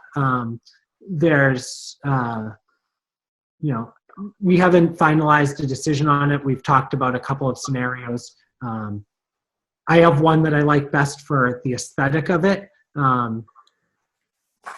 but it might not be necessarily the easiest for everyone to be close. I just like it because I think it'll be the prettiest setup, with the stage in front of the marsh, and overlooking the marsh and trying to pick the right time of day so that families get really pretty pictures of their kids, crossing that stage with a pretty background there.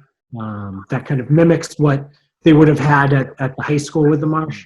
And I should say that we're also trying to plan for having students to be able to take pictures out on our field on a separate day. So when they do come to pick up their caps and gowns and have all their obligations taken care of, to have families be able to sign up, to go to one of 2 or 3 locations out on our field that are far distance apart, so they would still be able to get that experience of having their picture taken out on the field that they normally would have had. So we're trying to think of some of the aesthetic for it, but also wanting to make sure that we maximize the distance cars are at. I took my whole family on a drive there yesterday, and we're pacing off distances in the parking lot for, if we take this spot, it's this many feet from the stage. If it's this spot, it's this many feet from the stage. So I think there's several different layouts we could use. And as we talked about before with other things, it's just trade-offs you have to make in terms of aesthetic versus distance versus, ease of flow of traffic or ease of flow of foot traffic. So I think those are all things that we'll have to come to decisions on as we go through. All right. Any other questions or comments before we go on? Okay. All right. Seeing none, thank you very much, Patrick. And I don't think there's any reason for you to hang out if you don't want to hang around. No, I don't see anything else on the agenda. For I'm you, gonna so. I'm gonna go. Thank I'm you for sorry coming that tonight. my two spots on the meeting took 2 hours.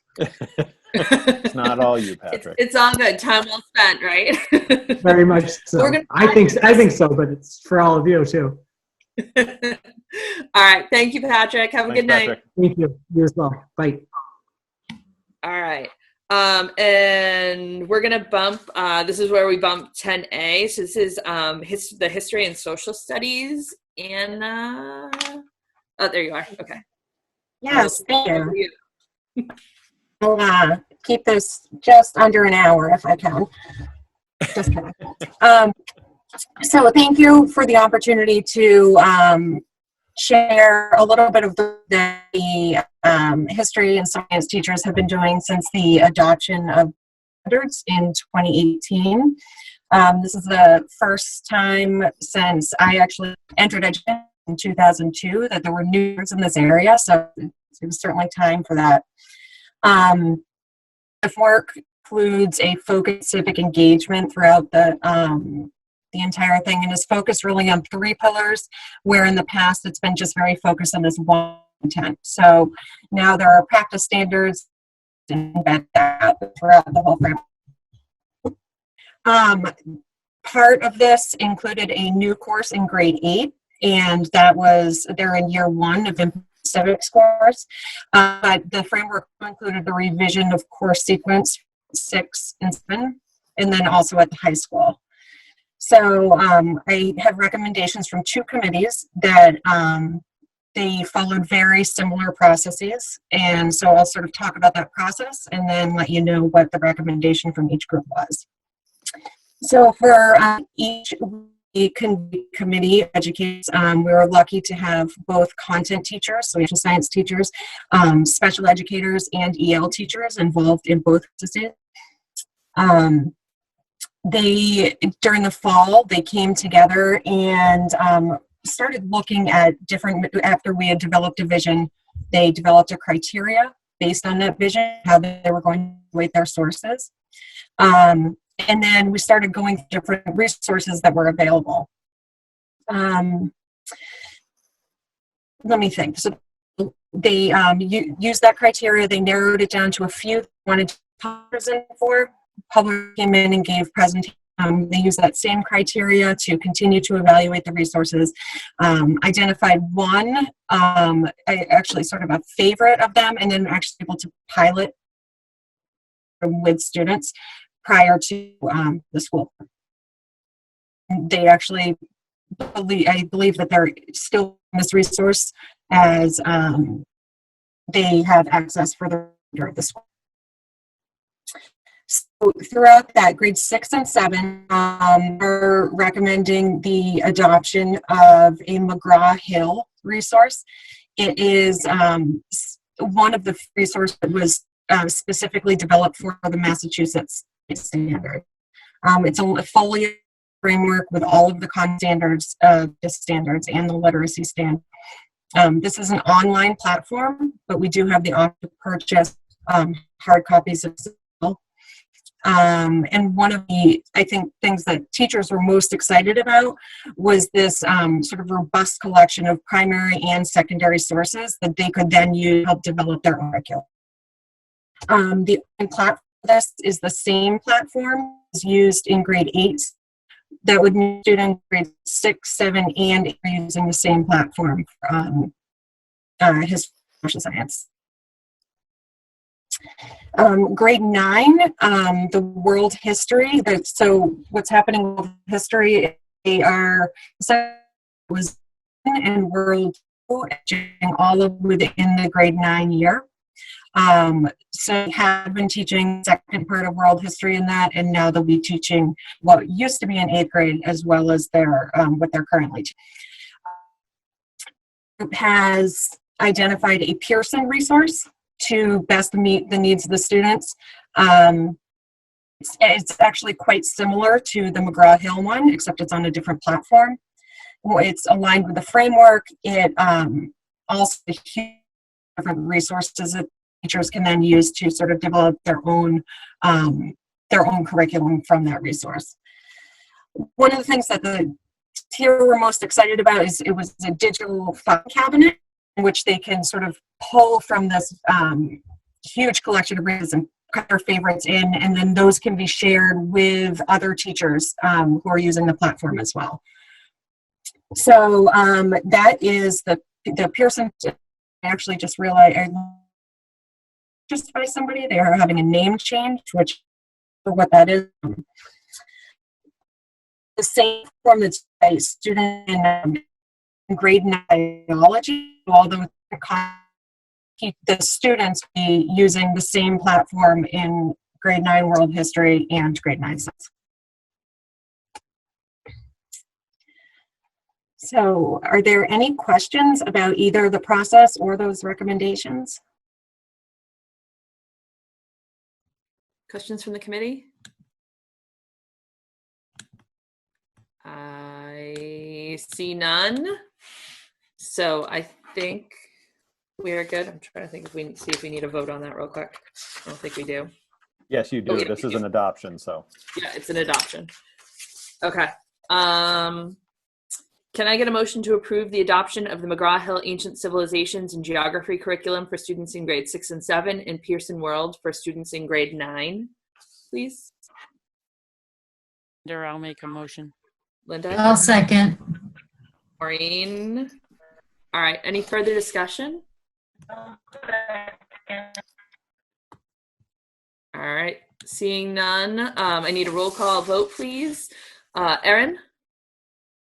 Yes. Deb? Yes. Paul Goldner? Yeah. Yeah. Maureen? Yes. Paulise? Yes. Linda Litkowski? Yes. Ina? Yes. Yes. Tina? Yes.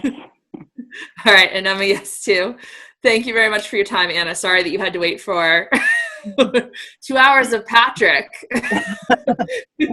No problem. Thank you for having me. Can I just add a quick notice, 2 thanks. A thank to Anna because she just does an amazing job pulling in so many teachers in such a collaborative process that at the end of the day or the end of this journey, we really feel proud not only about what we've chosen or they've chosen, but just the collaborative process of getting everybody's insight and being able to try it. The other thank you that I want to send is really to all of you, the school committee, because over the past few years, regardless of the financial strains on the budget, you have always supported all of the new materials and the curriculum that align with our standards so that we can give our kids access to current materials and platforms. And that's not always the case, especially when it comes to districts. And teachers are left to find their own resources, which creates a lot of problems. So just a kudos to you for always supporting us and the students in the district. That's it. Well said, Kim. Thanks, Kim. Welcome. Thank you, Anna. Go Thank back you, on Anna. mute. Welcome to hang around if you want, but otherwise have a good night. Thank you. And I apologize, Kaylee, for making you wait, but we're going to head back to the student rep report if we could. Kaylee? Oh. There she is. If this year has taught us anything, it's how quickly change occurs. It has been exactly 2 months since the last day students walked the halls of our school. We went from questioning whether or not trips would still be occurring to closing our doors in just 3 days. While quarantine is simply the new normal, the world is changing at a pace none could have ever expected. In the course of a single month, we went from comments about how the 4th would be with all of us, and we would all be back in the classroom again, to the remainder of the year being online. We went from saying that seniors would still get to graduate normally to driving by the valedictorian and salutatorian's houses to let them know their rank. Life as we knew it has simply turned upside down. The everyday cacophony of school is gone, and with it, I must admit, are the many different opinions, concerns, hopes, dreams, and overall morale that come with it. One would think that with more time online and at home, people would reach out to those that they haven't heard from in quite some time. However, it feels as though, as days go on, everyone is just feeling lost and overwhelmed, thus leading to people isolating within their smaller groups of friends. The people that you would have hung out with out of necessity aren't exactly the same people that you find yourselves having long conversations with these days. It is for this reason that I must admit my reporting may not be the same as what the majority of students would say. All I can say is that this report is based on the thoughts of those I have heard from. Some students have decided that they would rather get to make memories that last a lifetime than let a pandemic get in the way. The junior and senior classes did this in a way that not everyone was expecting. The current juniors decided that their senior year would be filled with not one, but 2 nights to remember. What would have been their junior prom will now be celebrated, hopefully, in October, and they will also have their senior prom in the spring. This was voted on by the students between this option or simply having one big senior prom. And Mr. Kelly had told you earlier about how the seniors had decided that their senior prom will now be their first class reunion. So I'll skip over that part to make it a little bit shorter. And then, while activities are what many look forward to, day-to-day school life has also been incredibly altered. As government guidelines have been put forth, teachers have adapted with them. Our educators worked hard to provide supplementary work in the first weeks, review material once they were told that they could only review, and have begun to teach along with the announcement of DESE guidelines. While this may be said, the same cannot be when it comes to how the information is sent to students. With everything changing so quickly, we still feel as though there's a disconnect when it comes to information flow between administration and the student body. And the large question of how senior graduation will be conducted just got answered, so I'll skip over that major student concern. And then the other main question that the large amount of the students have is when will they be allowed to get their personal items out of their lockers and their classrooms? Seniors are obviously not going to be, the majority of them won't be around next year, but it's also a concern for the other students who will have the same locker next year. So that's a large question that's in everyone's mind. And then on the note, uncertainty is ruling our lives at the moment. And with this in mind, I wish to leave you with the words that my fortune cookie told me. Reorganization is crucial at this time. The real overarching question is how will this reorganization be found within our community? From all of the looking forward to more adventures in Zoomland. Thank you, and please ask any questions you may have. Thank you, Kaylee. I always appreciate your mix of the little bit of twinge of sadness, I think, that comes along with this, and then the fortune cookie humor that comes after it. Right. So I know Brian has an answer for you. Well, not a firm answer, but at least a ballpark answer on picking up your stuff, your things. Yes. Yeah, so that's part of one of the items I wanted to share. So we were waiting to hear officially, right? So as of Monday, things are changing. The governor has announced that reopening in 4 phases. So as of right now, DESE's guidelines per DPH was that we were only allowed to let staff and students, if we absolutely have to, in on a case-by-case basis to pick up necessary items.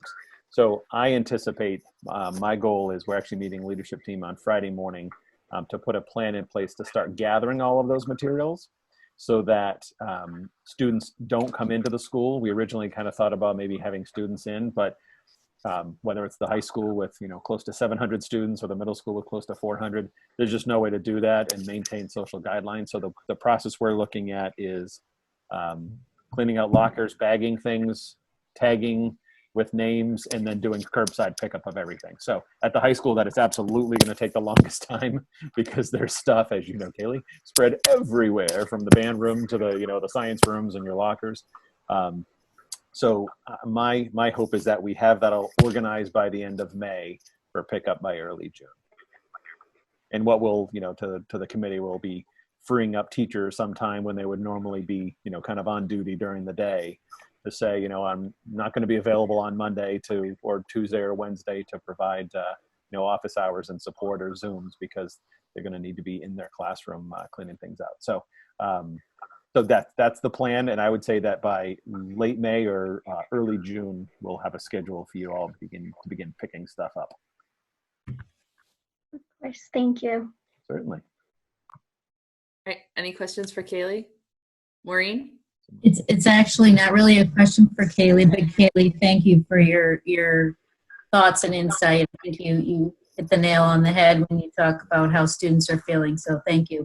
But I just had a thought, Brian, when you were talking about cleaning out lockers, and I just was wondering, has the facilities people thought about maybe looking in the lockers? Because it's very possible there's been food that's been left behind, lunch boxes, things like that, and I'd be concerned about pests, rodents, bugs. Oh, it's not Things just like a possibility, it's a fact. Yes. So absolutely. So part of we're kind of jumping to my report, but one of the things is we had custodial staff on skeleton crew as well, because DLS had determined that they were non-essential employees unless they were doing COVID-related work. So that's changed, and so we're phasing them back in so that by this coming Monday, they'll be back to a full 40-hour week. So this week they're at 30 hours. So yes, so they're going to be starting that process, specifically the lockers. They do that every summer, right? Because most kids take most of their stuff. It is always shocking to see the pile of things that are left behind, and not just old food, but some really nice clothing and bags and materials. So yeah, so they're beginning that process of all that clean out. A lot of it will go in the dumpster. Any of the personal materials will be bagged and assorted and organized and get ready for pickup. It's not going to be a small task. So huge shout out to the custodial and teachers and everyone else that will have to be involved with that. I understand they're tracking those lockers by smell, some of them. You think you're kidding, but it's not true. Yeah, absolutely. Yes, true. Other questions for Kaylee? Anyone? All right, not seeing any. Thank you, Kaylee. You are more than welcome to hang around as always. I know there's going to be a lot more material covered tonight as we head on. So, your insights are always welcome, but if you have other things to do tonight, totally understand. We're moving on to item C, the updated remote learning plan. So this was in your packet, and I know we're pretty much living it now. So Brian's going to give us a brief update. I'll be less than brief. I mean, I think honestly, it's on that first page. It's a chart that Kim actually put together that just kind of gives you a little synopsis of what phase one looked like. Again, so we closed Friday the 13th, opened up on March 16th, ready to roll till April 3rd, which is when the governor made it official and extended through May 8th. Then obviously as of April 6th, still we were not providing new material. That's obviously the key change, no new content through May 8th. And then as of this Monday, we slipped into phase 3, which is now we are providing new content. So there are priority standards that the Department of Ed identified to say, these are the standards that if you are a third grader, you need to make sure are covered in order for a student to succeed in fourth grade. DESE identified the priority standards. Kim then went to work and spent a week and between 4,500 and 5,000 different meetings with teachers and content leaders and program coordinators and principals, and identified all of the priority standards that haven't been covered for each grade level. And so now those are in process, or those were identified, and that's where now teachers are focusing on those standards, a handful of standards at each grade level for the final 5 weeks. So including this week, there are 5 weeks left of the academic year. So that's the big change, is the new content. Obviously, as we've been saying since very early on in this process, that provides an incredible challenge for special education. Given obviously there are equity challenges across the board with resources and varying other challenges, but providing new content and ensuring that all students have access to that new content was the primary hurdle for phases 1 and 2. Department of Ed came out with guides to say we need to introduce those and focus on those standards. So while I will say I did that with hesitation because of those concerns, we had to put a plan in place. So it's not perfect. I've heard several people say over the course of the meeting here that, I feel like now, whatever we are 9 weeks in, we're better than we were on day 1, and we'll probably have this nailed on June 16th, the last day of school. But it's been a learning process every day, and teachers have risen to the occasion and done, as Sue was saying, teachers are doing things that we never thought we would ask them to do, and they're finding creative ways to collaborate and engage with students. And when problems arise, teachers are accommodating, right? I mean, the reality is I have conversations routinely with parents or staff who are saying, I can't do this. I'm not able to. You've got kids at home. If you're a teacher or you're a parent and you've got 3 kids and you also have 2 full-time jobs. So it's, the challenges didn't go away. And I will say there's been, I think parents, and this is not unique to Triton, parents are reaching a boiling point, given the challenges of being full-time fill in the blank for both parents. And then also having to be the teacher. Obviously, if you have high school students, life is very different than if you have a kindergarten, 2nd and 4th grader in your home. And so it's very challenging. We acknowledge that.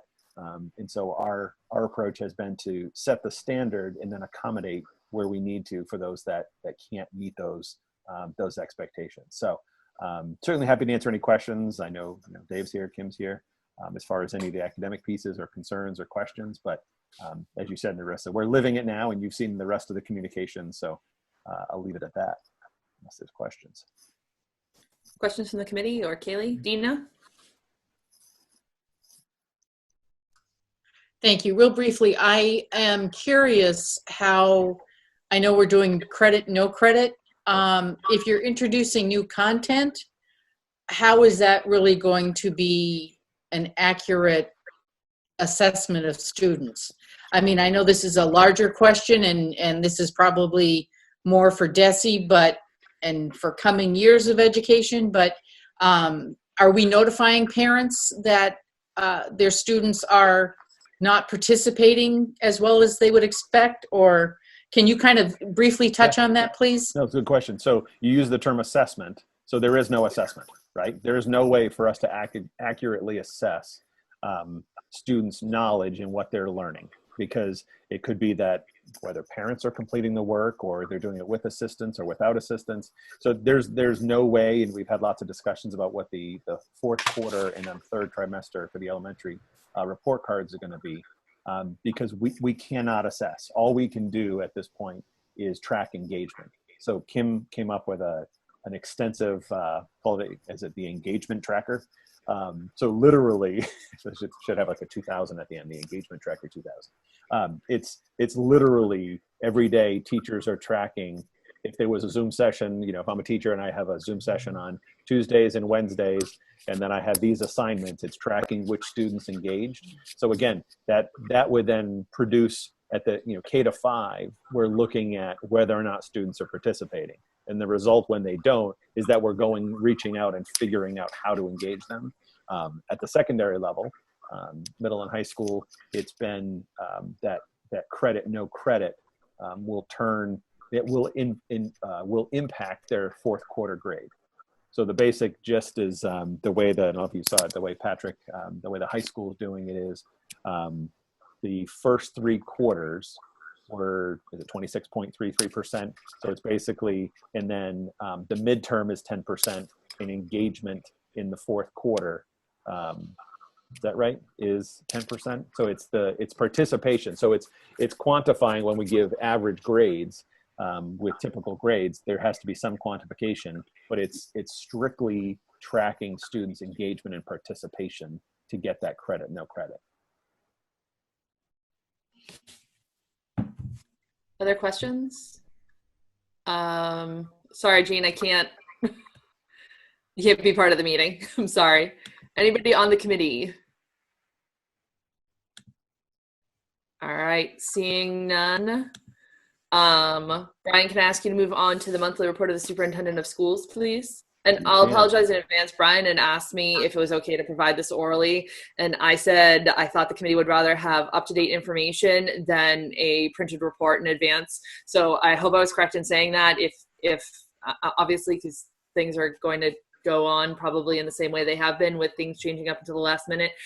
If that is not the feeling of the committee, feel free to let me know, and just so I can provide Brian some guidance from my part. Absolutely. So just a few quick updates in regards to a lot of this information you're hearing, you're getting, receiving it as a parent, or included on messages going out. One quick note: a message went out to the town of Newbury today that they'll be moving their town meeting from June 9th to June 23rd. And in addition, they're moving it to the high school auditorium. So we had some informal conversations about that we could make that happen, and then communication is challenging in these times, and so lo and behold, they voted and it's happening. So the town of Newbury is holding their meeting in the high school auditorium. We can absolutely accommodate that. They're moving it from Newbury Elementary with the hope of being able to further spread people out. The auditorium obviously holds 800 people. So just so that that is, they can do that because it falls within the confines of the town of Newbury, even though they don't technically own the building. So as far as our operations as a district, that our offices have been operational primarily remotely. Over the past weeks, there's been I would say we'll call it an uptick in the amount of time that we're in the offices. Obviously, Kyle's side of the house, if you will, operations and payroll and all the financial pieces, it's a paper world. So most of anyone dealing with payroll or benefits or anything on the financial side of the house is in once a week, twice a week, running warrants, printing checks, processing payroll. Anytime people are in, obviously folks have masks on and social distancing. Over the schools, it has been more limited, but that too is ramping up. So as we move into the spring, we've got to prepare for the fall, right? There's lots of discussions we have to have about the budget and what that's going to mean, but we have to move forward as far as replacing folks who are resigning because of retirement or what have you. So as we do all those hiring processes, and Maureen's generating letters, and this stuff happens via paper. So it's as we go through the spring, the school offices are going to be more routinely not fully inhabited. There's no office that's going to function from 8 to 5 like 8 to 4 like we normally do, but there will be more activity, if you will. Also included with that, as I mentioned to Kaylee's question, is the fact that we've got to process all of the stuff, and you can fill in the blank about what the stuff is. From students and teachers and cleaning out classrooms. So similar to, as I mentioned earlier, we've got to do that in a phased approach. It can't be just, come on in whenever you want to come on in. We've got to do that in a way so that we can make sure people are socially distancing. It's hard because I believe every single one of our 400 some odd, 25 employees would act with the best of intentions, but we've got to make sure that we put the construct in place to make sure that people don't end up congregating and multiple people being there. And, we have now the custodians in the building 40 hours a week. So for their safety, we have to make sure that they're in there and they're able to work, and people aren't kind of filtering in and either getting in their way or creating unsafe situations for them. So over the spring, we're I guess we're into the spring squarely now. As we approach summer, I should say, you'll notice an uptick if you are in and around the schools. Just because there needs to be. I mentioned that custodians ramped back up. Just an update on the Disney trip. That was something that we had spoken about. I believe it was the night before the sky fell on Friday the 13th. The current standing is the trip obviously had to be canceled. They were in the process of this week refunding $847 to each of the students. That's not the whole amount. That's basically, I believe that's hotel and ground transportation on both sides here and in Florida, as well as food money. There's still money through Disney, through tickets and other events, as well as the airfare. and the travel agent's costs that have not been refunded yet. So those are still a work in progress. There are credits that have been given back to the travel agency from Southwest Air. They're saying that they won't release that until someone else buys those credits. We'll continue to work with them to say, look, you've got $40,000 in credits. You know you're going to sell those tickets someday.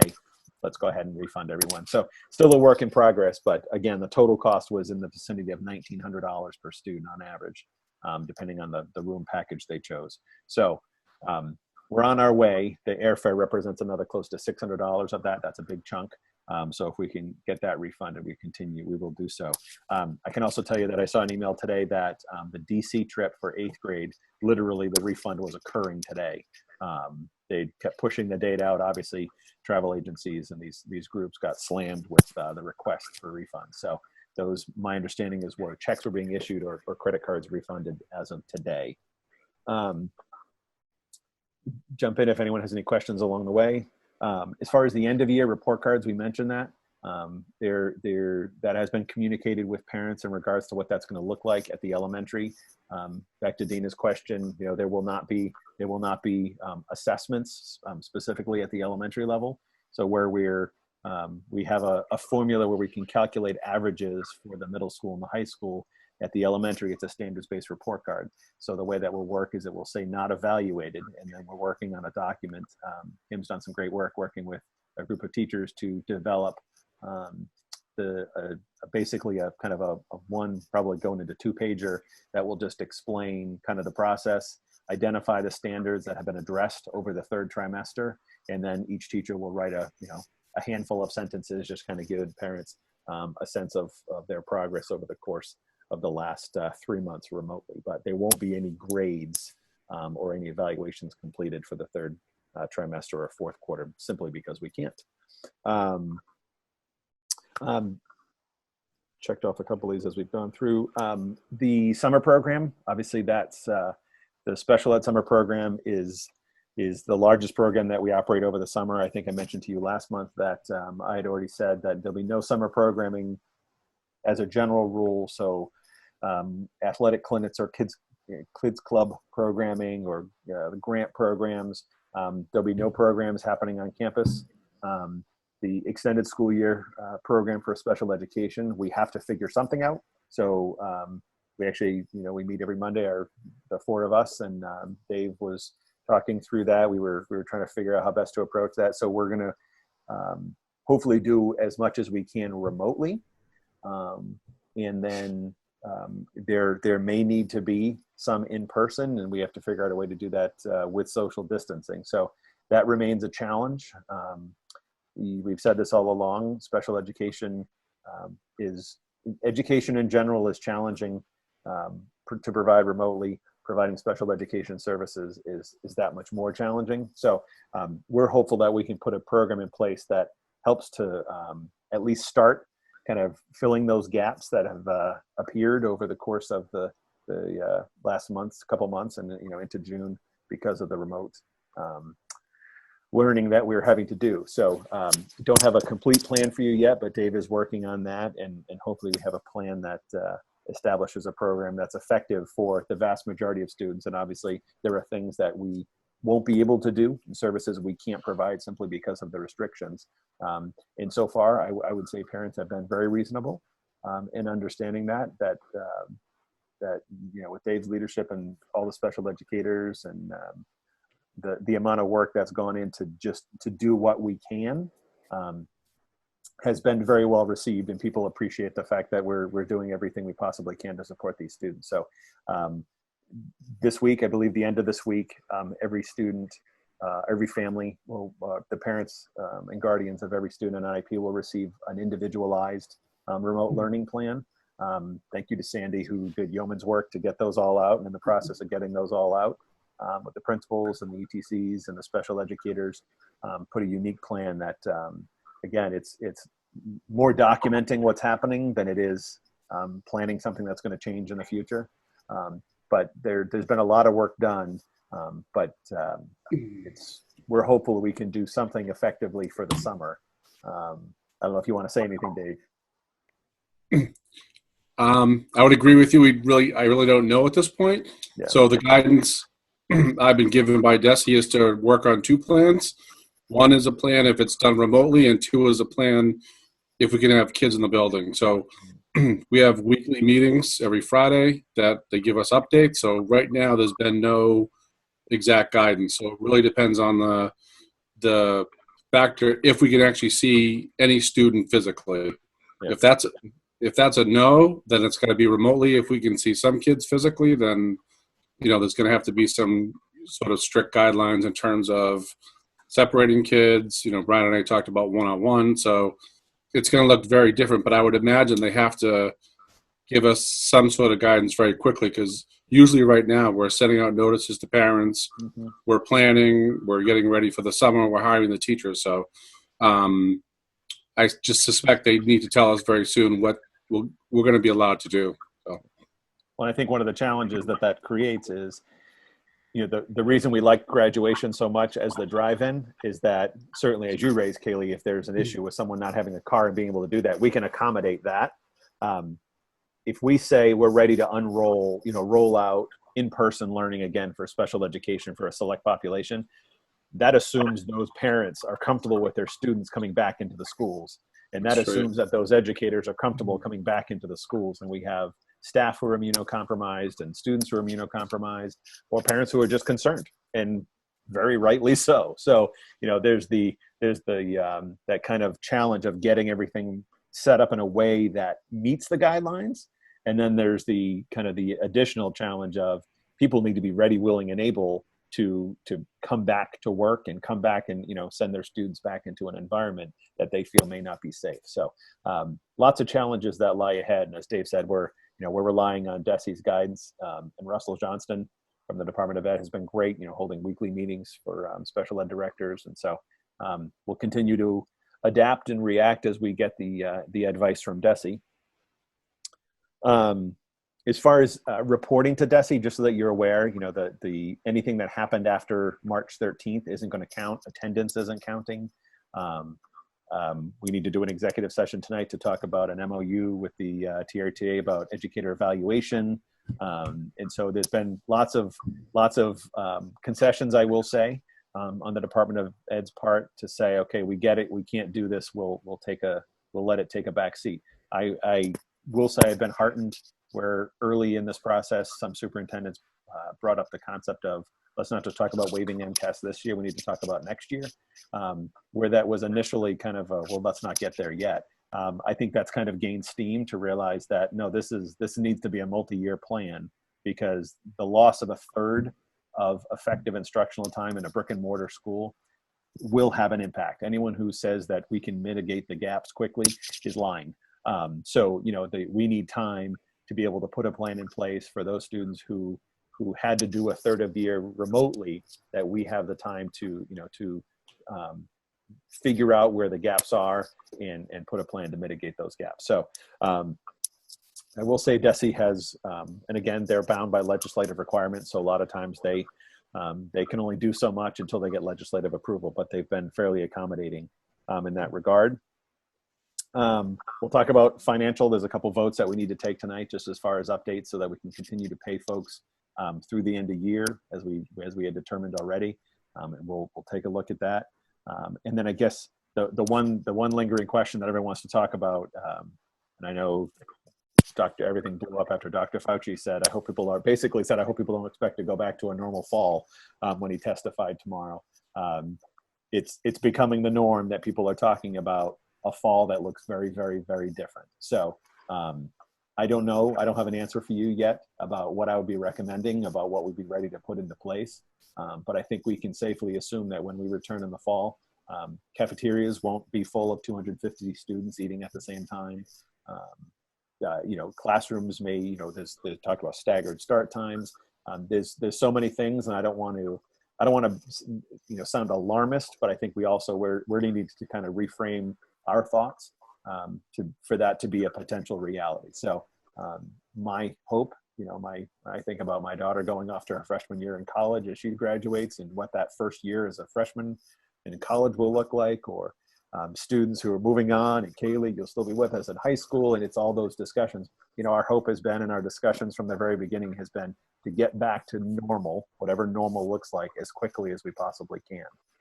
And every decision that we've made has been in an effort to hopefully make decisions that don't land us in trouble down the road, so we end up fighting legal battles for whatever reason, fill in the blank, so that when this is done, we can really be done and just move on and getting back to the business of educating and doing the things we love. So, so we will be, in the coming months, we'll obviously have much more information and be able to make some determinations. But I think it's fair to say that we need to wrap our heads around looking at a fall that will look different and what we'll need to do in order to make that happen. So any questions about any of that? Questions for Brian? I do not see any. Oh, Linda. Linda. Well, Brian, I think the administration is doing, and the staff is doing the best that they can. And the old saying goes, it does take a village to raise our kids. Yeah. Yep. Absolutely. Absolutely. And I will say the thing that's happened over time is that I think everyone has been more understanding. When this started, it was, oh my gosh, what are we going to do? And as time has moved on, I think you were saying earlier, Narissa, how you've watched kind of the progression, how teachers have figured this out. And you have to understand, teachers were scared as parents at the beginning to be thrown into this. And, you know, there are certainly parents now who I've spoken with who are just at their wits' end, trying to be teacher and parent and you know, professional, whatever their job is.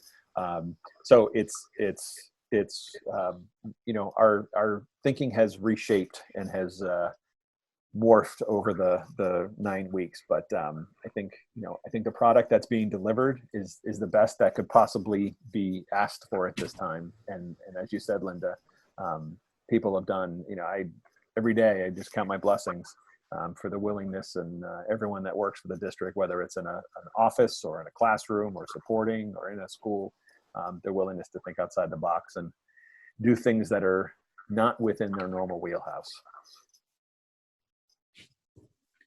Any other comments or questions on Brian's report?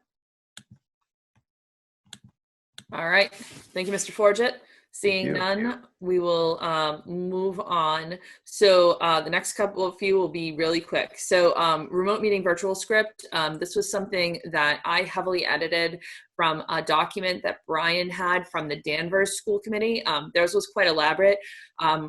Long thought that we needed something that addressed obviously all the new guidelines. This has been run through all of the subcommittee chairs, but I wanted to make sure the full committee saw this and hopefully just say, please take this to heart, because there's a chance that at some point you will be running a subcommittee or a full committee meeting and we'll need to use this script. So please just take a chance to review it at some point. And I also have this electronically, and I'll make sure that you have it that way so that you're not trying to hang on to a piece of paper in order to run that. And if you have any feedback, feel free to get it to me. It's literally the same thing I went through at the beginning of this meeting. Budget and regional agreement community drop-in sessions. Brian and I have been talking about these, so it didn't make sense to hold them in May, I think was our original timing on these, after the town meetings got moved until June. The current plan, unless anyone has any additional thoughts, is to put these in the week of June 1st so that we can get them in prior to everybody kind of diving straight into graduation plans and before town meetings, but still in relatively close proximity to them. Our town meetings are currently June 22nd and June 23rd. The plan would be, now that we're not having them in individual towns, to hold 4 of them in the space of that week. 2 would be in the morning, and either the other 2 would be in the evening, or one afternoon and one evening, and they would all be virtual. So very similar situation to what we're doing tonight. So I don't know if anybody has any feedback on those. I'll look real quick before we move on. All right, seeing none. Superintendent evaluation process. I don't know if Brian has any update on this, but we're moving to the electronic process that PNN has been working on. And last I had talked to Brian, he said, "Would you hate me if I didn't produce any evidence?" We just count the last 9 weeks as evidence. I would rather you run the district than produce evidence. I believe was exactly what I said. I don't know if that still stands, Brian, or if you had anything that you wanted to submit as evidence. That stands taller than ever. All right. Does anybody from the committee have any feedback on that? I mean, I feel like Dina does. I agree that you've got more than enough on your plate. I would ask, though, that the mid-year report that you sent out be sent out to all of us again to help guide us when we do the evaluation process. Mm-hmm. Yep, absolutely. Right. Yep. And I think it'd be obvious. I mean, there's obvious areas that work that we thought we would be doing that we didn't do. And so all I can say is take that into consideration. So, but I can absolutely send that out. Yeah. Okay. Any other comments on that? I apologize. As chair, like a lot of these, I said to Dina, I think last week it was, I've never faced a lot of this before. I don't think any chair has faced a lot of this before. So I'm kind of winging it and hoping that you'll agree with me after the fact, because we don't have meetings in order to inform all these decisions. So, using my best judgment to try and move the committee and the district forward when making these decisions. All right. Moving on to H, which is the review of the DESE financial guidance to regional schools. This is included in your packet, and I also sent it out to you electronically. So Kyle and Brian can correct me if I'm saying anything wrong here, but what I'm hearing from DESE in the calls that I've sat on are that they're expecting many, if not most, regional school districts to go into 1/12 budgets because of town meetings not being able to be held by July 1st. So if the towns don't pass us a budget, we literally don't run on July 1st as things exist today if the commissioner does not step in and set a budget for us. There's new legislation that has set that process up to set us on the path to a month-to-month 1/12 budgets. We need to apply by June 1st, preferably, if that seems a likelihood that we will head into a 1/12 budget situation because our towns would not be able to hold town meetings. Clearly, they're trying to do that at this point, but they're obviously about as far as they can get towards the end of June right now without ending up in July. So that's that. The other piece of that is that clearly we're talking to our towns tomorrow night about the budget process and the town meeting process. The state, where we've assumed revenues, is also working on their budgetary process. The new legislation that they have says that the beginning of the budget process actually doesn't have to start until July 1st, although it's possible that it will start earlier than that. I watched a recent video with Representative Hill and Senator Tarr, where they said they expect the process to start and the state to be on a very similar month-to-month budget, possibly until mid-fall. And they, I think, having listened to a bunch of different calls now, there seems to be a mix between we expect the state to fall short, but the Fed is going to fill it in. So you shouldn't be seeing big hits in your Chapter 70 regional transportation and circuit breaker.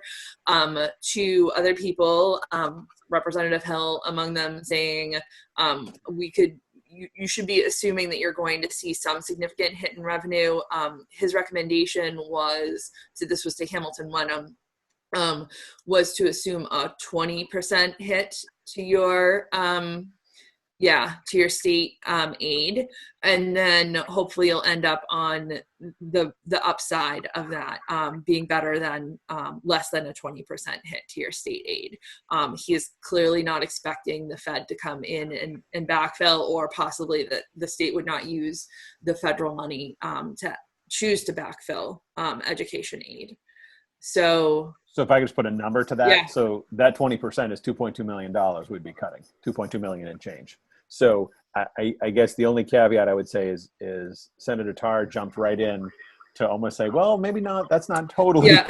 And I think I had some follow-up emails with Rep Hill, and what they're using as their guideline is the experience from 2009 and 2010, which at that point was ARRA, American Recovery and Revitalization Act or whatever. So the ARRA stimulus money that came through, and the way that hit happened, there was a reduction.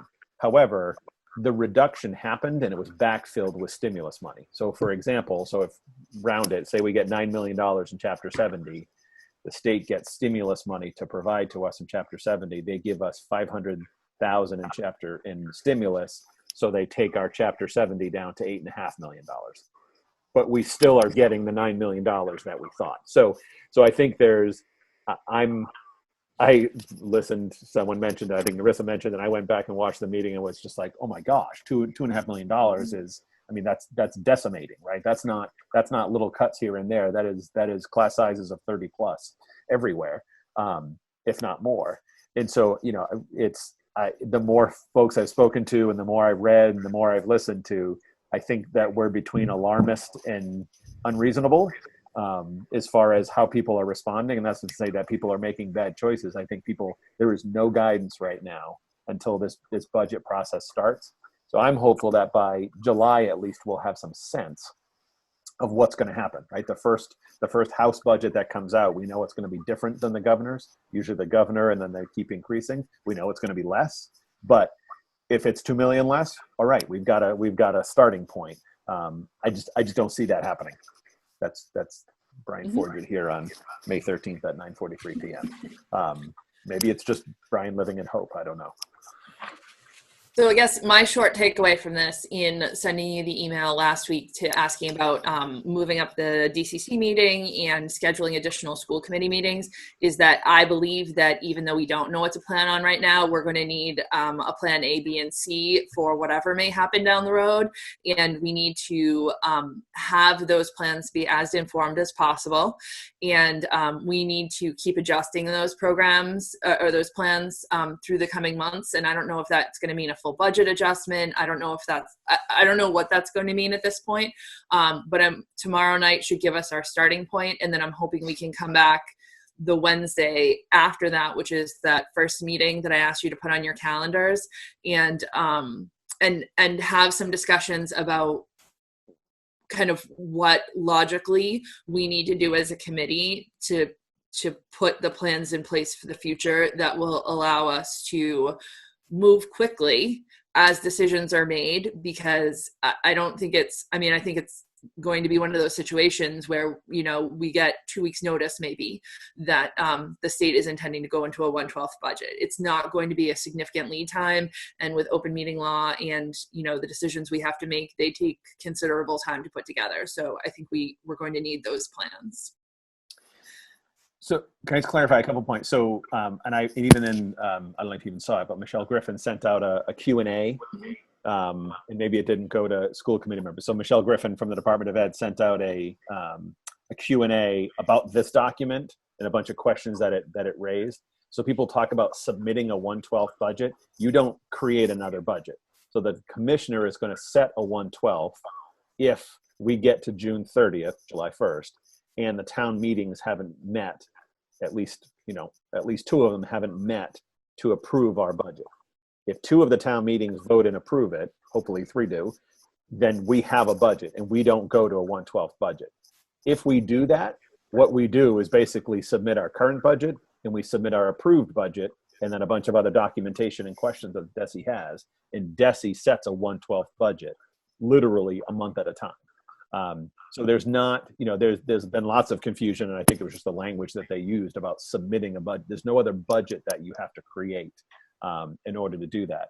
And so the state moving to a 1/12, they're actually just moving to deficit spending. So if they move to a 1/12 budget, and that basically gives us all the money that we, the current levels that we have this year, that's not catastrophic for us, right? We were only getting $68,000 new dollars in Chapter 70. So that, again, not a massive cut for us.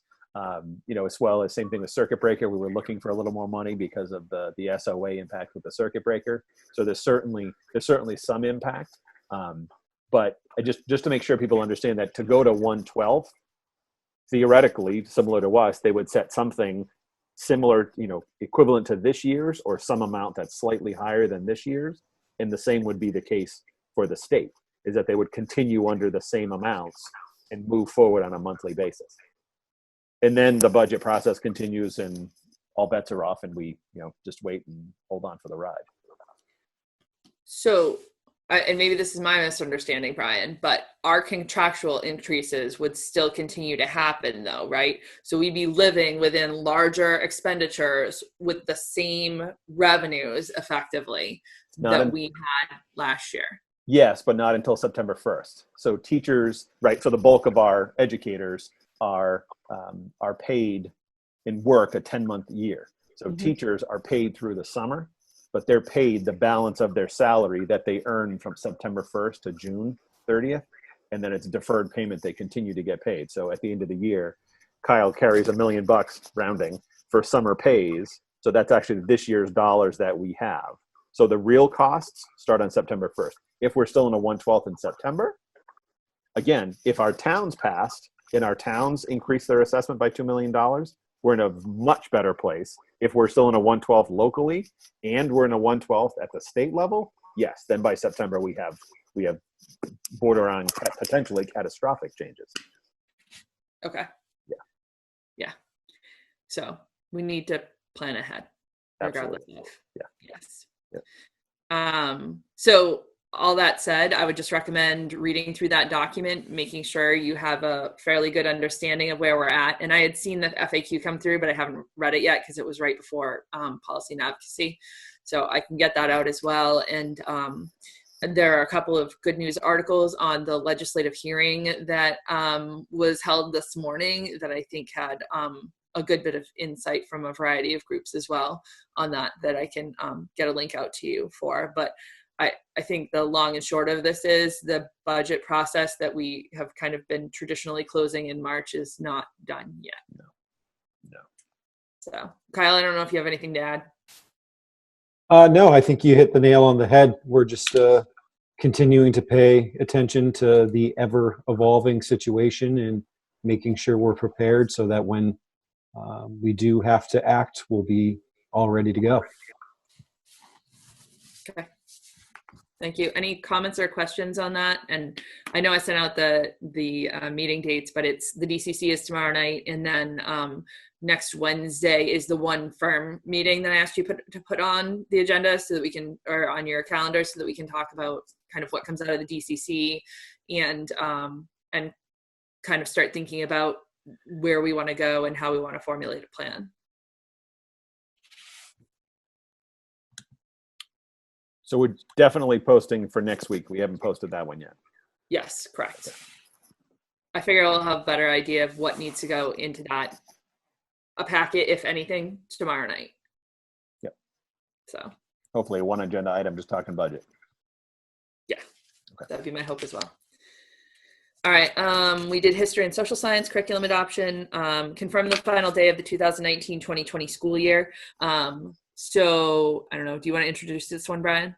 Sure. Yeah. So when we talked about this last time, I had proposed, obviously tentatively when we decided to work through April break, it pulled the last day of school in. We had talked about it. My original plan was if we're going to bring kids back to school, I had talked about rescheduling those vacation days sometime in May. So that actually pushed the last day of school back out to Friday, June 19th. Again, that was when the dream was bring everyone back for June 1st, and we would have 3 full weeks with students back in classrooms. So that seems like a year ago. That didn't happen. And then there was also some discussion about people needing a break, potentially. Therefore, then we talked about extending Memorial Day weekend. So, we certainly could schedule a day, and it pushes the last day out to, I believe it'd be Wednesday, the 17th, correct? If we added one day back, Nerissa and I had a discussion.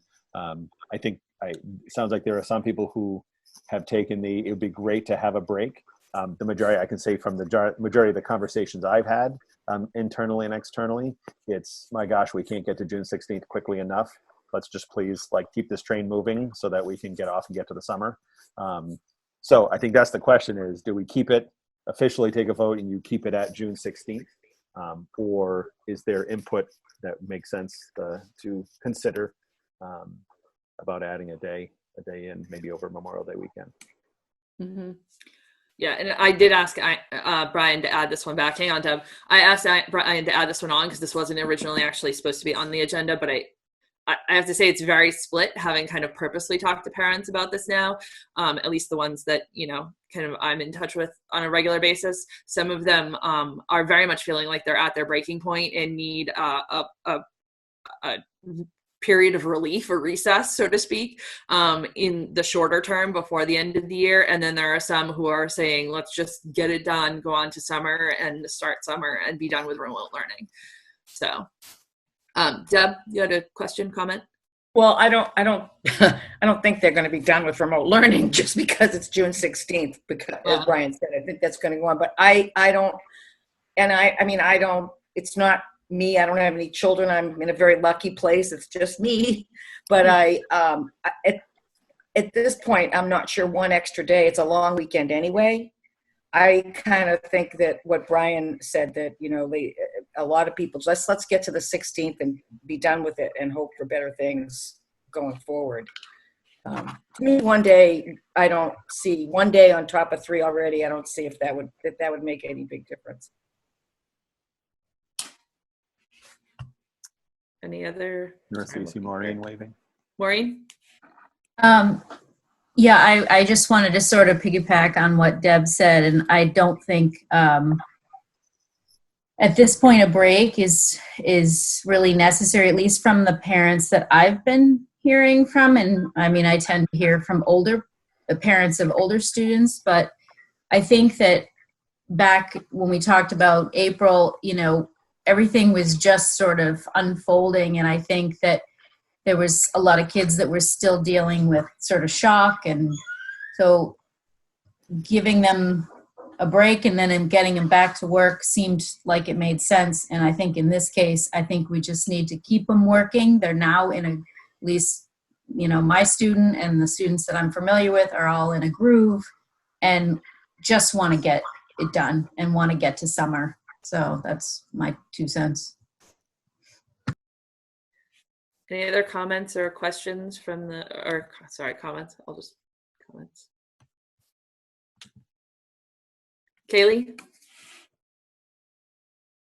I definitely think from the point of view of a high school student that the majority of us would rather just plug on through, because how we took April break, it was really, there were both ends when it came to the student body's reaction to it. And a lot of the people that hadn't liked it have already forgotten that it happened, because everything's just, you wake up, you work, and just the same drudgery day to day. So I think plugging through. Before your time, but there's a movie called Groundhog Day. Exactly. And I will say this. So I had mentioned to you we're going, and I don't know the exact amount yet, but we will absolutely need to be freeing up teachers to be getting in before June 16th, because that's can't talk anymore. That's the last work day as well. So I think there will be some embedded vacation time, if you will. It's going to be kind of floating. It won't be a whole school, but we're going to have grade levels in to do cleaning out in a day at a time. So there will be, I would assume at least 1 day for each educator, potentially 2, that we would then have to cycle through in those, and we could make those kind of off days and say, look, take a day, take a breath, catch up on Wednesday. So I think there will be inherent days where that's going to be a natural break that would help the folks that you have been chatting with and the rest of that are feeling burnt. Mm-hmm. Any other comments? All right. I'm hearing sticking with June 16th then. Can I get a motion to approve the final day of the 2019-2020 school calendar as recommended, please? I'll make that motion. I'll second. Was that Erin? Yeah. Any further discussion? All right, I need a roll call vote. Erin? Yes. Deb? Deb? Yes. Yes. Thank you. Paul Goldner? I see that was a yes, I believe. Thank you. You sound like Darth Vader. Maureen? Yes. Paulise? Yes. Linda? Linda? Linda? Yes. Are you there? Okay. Thank you. Dina? Yes. And Tina? Yes. All right, and I'm a yes as well. Moving on, I lost my page. All right, C, designate an appointee to the Collaborative's Board of Directors. I think this is pretty self-explanatory. I believe all of you have sat on the committee during this process. Our fabulous superintendent of schools has volunteered to sit on both the NEC and CREST collaborative boards unless we have anyone else who would like to serve in his stead. And just to clarify, it used to be able to be a superintendents or assistant superintendents, but I can't delegate to Kim anymore by law. So that's not funny, Kimberly. So it has to be a school committee member or a superintendent. Yes. But I would say we have made the boards very efficient with all these superintendents, so it's not too I bad. see no one volunteering, and Polly's saying not me specifically. So that's it. Can I get a motion to appoint the superintendent of schools or his other designee as determined as the representative to the board of directors for both the North Shore Educational Consortium and CREST Collaborative for the 2020-2021 school year? Make the motion. I'll second. Okay. Who was that? I'm sorry. Was that Erin again?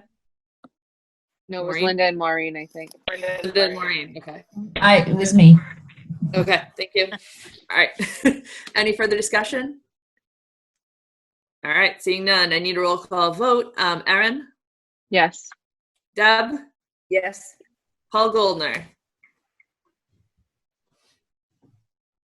Darth Vader? I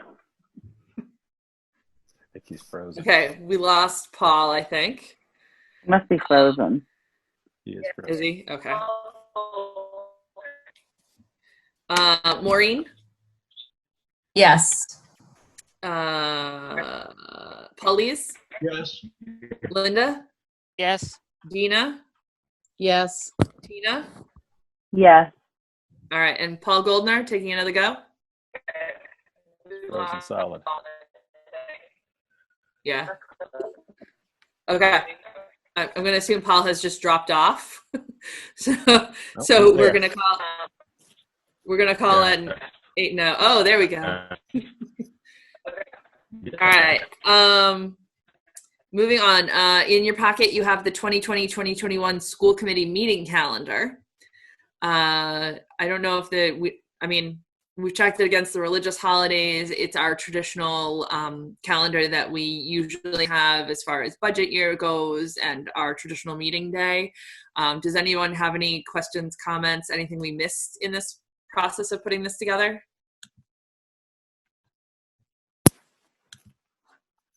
All right, I see no problem. So can I get a motion to approve the 2020-2021 schedule of full school committee meetings as presented, please? I'll make a motion. Linda? I'll second. Was that a Deb? It was a Deb. All right, thank you, Deb. Any further discussion? Can I ask a quick question? Yeah, go for it, Maureen. Just about the September workshop. Don't we normally do that later in the month of September? Isn't that, am I remembering that incorrectly? I don't The same. think so. I thought it was always the end of Saturday. the first full week. Yeah. Okay. I guess, okay.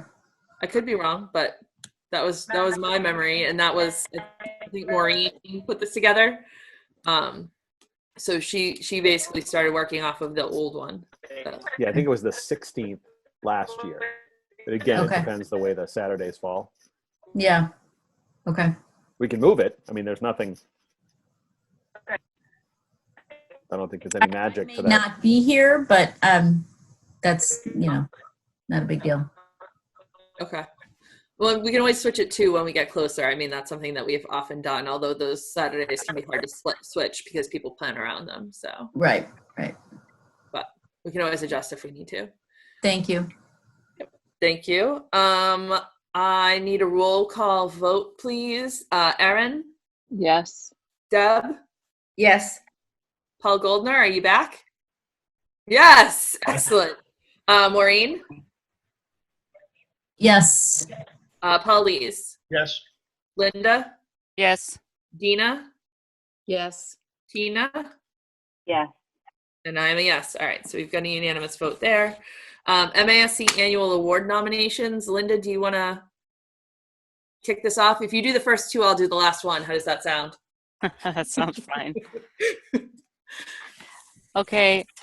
Every year, the P&A committee likes to recognize some of the people that have made contributions to Triton and to our students. So this year Oh, Linda, we lost your audio. Linda? There needs to be like a really done a tremendous option job. There you go. Can you start from almost the beginning? We got every year P&A does. Wow, really? As soon as you turn sideways, we can't hear you. Sorry. Cheese and crackers. Okay, every year P&A, can you hear me? We got you. Okay, every year P&A makes nominations to people in our community that help Triton and to make our students better. And we have chosen to nominate Tina Lose, the Essex County Asset Builder Network, and with her hiring Julie, I think the two of them have done a tremendous job getting Triton and our students involved. So we'd like to nominate Tina Lose. And then for the Outstanding School Partner Award, we're nominating the Boys and Girls Club because especially during this pandemic, they've really stepped up to make sure that all of our students have been able to be fed throughout all three towns. And they've also done a tremendous job just being a partner with Triton and our communities, helping our students with after-school programming as well as summer programming. So we would like to nominate the Boys and Girls Club.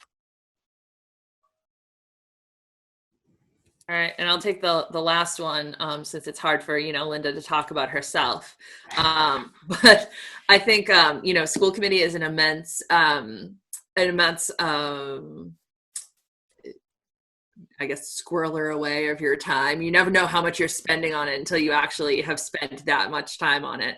Linda's put obviously an extensive amount of time in here on the committee and also served on the policy and advocacy subcommittee and chaired it. It's an extensive time commitment for her. She is eligible for the Life Achievement Award this year through MASC. I actually originally thought we had two people. I thought Paul Lees was also eligible, but it turns out they moved the threshold and he's not eligible till next year. So Linda is actually the only one that's eligible this year. So we'd like to also, or P&A would also like to request the nomination of Linda for a Life Achievement Award. These nominations are due July 1st. I don't know what's going to happen with the MASC conference next year. I think it'll depend on what happens in the fall, but that's when they're traditionally recognized. So, hopefully that would continue, or around that time frame would continue to go forward. But I need a nomination from the committee or a vote from the committee to make the nominations. So can I please get, sorry, I should ask for discussion first, comments, questions. I am seeing none. All right. Can I get a motion to approve the nominations of awards as presented or otherwise modified by the school committee? I'll make that motion. I'll second it. Maureen, Paulise. Any further discussion? All right. I need a roll call vote, please. Erin? Yes. Deb? Yes. Paul Goldner? Paul Goldner? He's gone again. You're, All right. Maureen Heffernan? Yes. Paulise? Yes. Linda? Yes. Dina? Yes. Tina? Yes. All right, and I'm a yes, so I will get those nominations into MASC before the deadline. Try Paul one more time. Oh, Paul Goldner? Muted now? Yes. There he is. Yeah. I heard it. Hey. Thank you. Finance Subcommittee recommended actions, COVID-19 closure. Is this a Kyle? Is this I don't know who's handling this one. Kind of a tag team. COVID-19 closure. Whoops. Either way, did you want to start this one, Brian? No, you can take it. Okay. Yep. So moving towards the end of the school year, at the beginning of the closures, there was a vote taken to pay all of the full-time and part-time employees through that initial closure date. So we want to put it before you to extend that through the end of June. As part of our analysis, we discussed it at Finance Subcommittee, our financial position for this year. It looks we'll be able to sustain paying all those employees should you vote to do so. So that's a first item there. I don't know if you want to take them bullet by bullet or go through them all. If you can explain those top four, I think, Kyle, then we'll take those votes right in order, and then we'll do the NRT ones separately. Perfect. I love it. All right. And then the second bullet is related to athletic stipends. So this has been a discussion with all the districts of where, because of the timing of the closures, some engagement by the coaches had already occurred. And then in the beginning of the closures too, there was additional engagement should the spring season occur. Now that recently the season was officially canceled, the discussion has ensued of what percentage of the athletic stipend should these coaches be paid. Amongst the various regions, regional schools, we've seen some districts not paying anything at all, and then other districts paying 50, 100%. We're in talking internally about this. The 25% figure was arrived at based on the amount of engagement that occurred beforehand, the duration of the season, the closure date, a number of different factors. So we're putting that 25% figure before you. And again, based on our financial picture through the end of the year, we can sustain paying those amounts. Third item, setting a deadline for all fee refund requests of June 1st, 2020. So the various tuitions, we've been sending out notifications to various groups intermittently. It started with the tuitions for Kids Club, Full Day K, other items like that, and asked people if they would like the amount. Basically, all amounts are refunded to the parents. They have two options. They could either ask for a check to be mailed back to them, or it could show up as a credit on their student's account or the parent's account to be used for other fees. We're asking for a deadline of June 1st for all refund requests so that there can be a point in time where, Brian, you might want to allude to it based on, or talk about it from what other schools have been doing, but basically we could elect to have any non-refunded amounts be considered a donation. That way we can consider it to be revenue in the current year. I believe Pentucket took a similar type approach, Yeah. just to draw the line in the sand, basically, Yeah, so and that these obviously- things aren't stretched out. Yeah, and we'll have to, right, if someone requests on June 3rd for a refund, obviously we're going to do it, but I think more along the lines, like everything else, we have to be reasonable, but more along the lines of getting a full sense of the actual picture. So all of the modeling that Kyle did for the finance subcommittee, that you saw the reports that was in the consent agenda, all of that modeling is based on assuming that we're fully refunding everyone. So we know there are people who aren't going to request the refund. There's been, some amazing discussions with parents saying, you know what, you're still providing a product for my child. I feel like I should pay the preschool tuition.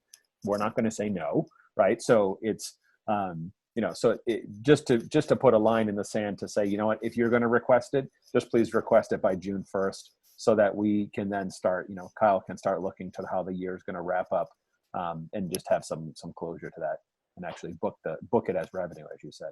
Absolutely, because otherwise it would essentially be considered a liability from a financial presentation standpoint.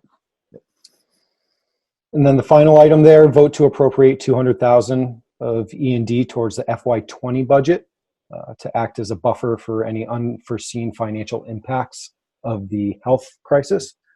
So this one is basically to queue up our resources through the end of the year. We put together a lot of forecasts, a lot of analysis to project where we anticipate being through the end of the year. And like I alluded to before, we're sustainable, we'll break even, but there's still a lot of unknowns. And because of the constraints of the design of our regional, is that we have to give a 45-day notice for any use of E&D to the member communities. So this is just being prudent to make sure we have all of our financial resources available. It's not to address any currently known deficits per se. And looking at our discussions in the past of our bond rating, which outlined unfavorably the use of E&D to balance the budget, this is different. Certainly, this is a emergency type scenario. And we need to be able to have these funds available should we need them. Any questions relating to those 4 items? So I was just going to add, so as far as the 200,000, just so that you're aware, we were talking about the bus contract, there is savings. So we were talking about a deficit that we were expecting to be running. We've achieved savings in other areas because of the closure. So that now, even at this point, Kyle believes, and we believe, that we'll be able to close it to 0. But this is the last opportunity for us to take a vote and still have the time. So, things can happen. Stranger things have happened. So, just to be completely prudent, it makes sense to take that vote. Again, we have to certify it to the towns. The towns have the 45 days to hold a town meeting and vote it down if they want to. If they don't touch it, which this has unfortunately been a routine occurrence every spring, it's just automatically approved on June 30th. Any comments or questions on this? I just have one comment, Narissa, and Kyle, I think it's worth noting, well, I guess we lost Bernie already too. This meeting is running so late, but it should be noted that you stated in the at the finance subcommittee, according to the minutes, that using E&D will not affect our bond rating, correct? Correct. I don't anticipate. Correct, because this is a different type of use. We're not using it to balance the budget right at the beginning of the year. Right. Thank you. And also, we'll be in. We have a meeting actually with Moody's for a follow-up next week, next Tuesday. So they sent us already a checklist of various questions, various topics that they'd like to cover. So we'll be having those conversations with them as well. But to answer your question directly, no, I don't. It won't. Just to confirm my typo, this is a health crisis, not a healthy crisis. Thank you. All right. Any other questions or comments before we move to a vote? Anything for Kyle? All right. So I need 3 votes on this one. Yeah, 3 votes on this one. Can I get a motion to approve the continued payment of all full-time, part-time, and hourly employees through the end of the current academic year and to pay spring athletic stipends at a reduced rate of 25% of the full stipends? I'll make a motion. I'll second it. Paul is a second. Any further discussion? All right, seeing none, I need a roll call vote. Erin? Yes. Deb? Yes. Paul Goldner? Wait a minute, where is Paul Goldner? He left the building. I don't Oh. see him anymore. I don't see him at all. I was just going to say. He's gone. All right, so no Paul Goldner. All right, Maureen? Yes. Paulise? Yes. Linda? Yes. Dina? Yes. Tina? Yes. And I'm a yes. All right. Can I get a motion to set a deadline of June 1st, 2020 for all families requesting a refund for student fees and tuitions to allow for end-of-year financial planning? I'll make that motion. I'll second it. Maureen and Paul. All right. Any further discussion? Seeing none, I need a roll call vote, please. Erin? Yes. Deb? Yes. Maureen? Yes. Paulise? Yes. Linda? Yes. Dina? Yes. Tina? Yes. And I'm a yes as well. Thank you. And can I get a motion to increase the fiscal year 20 adjusted generating? Ooh, whoa. Hang on. Let me start again. Can I get a motion to increase the fiscal year 20 adjusted general fund operating budget by $200,000 in undesignated costs with a new fiscal year 20 operating expenditure of $42,676,705, increasing revenues by $200,000 from excess and deficiency, and no change in the assessment for member communities?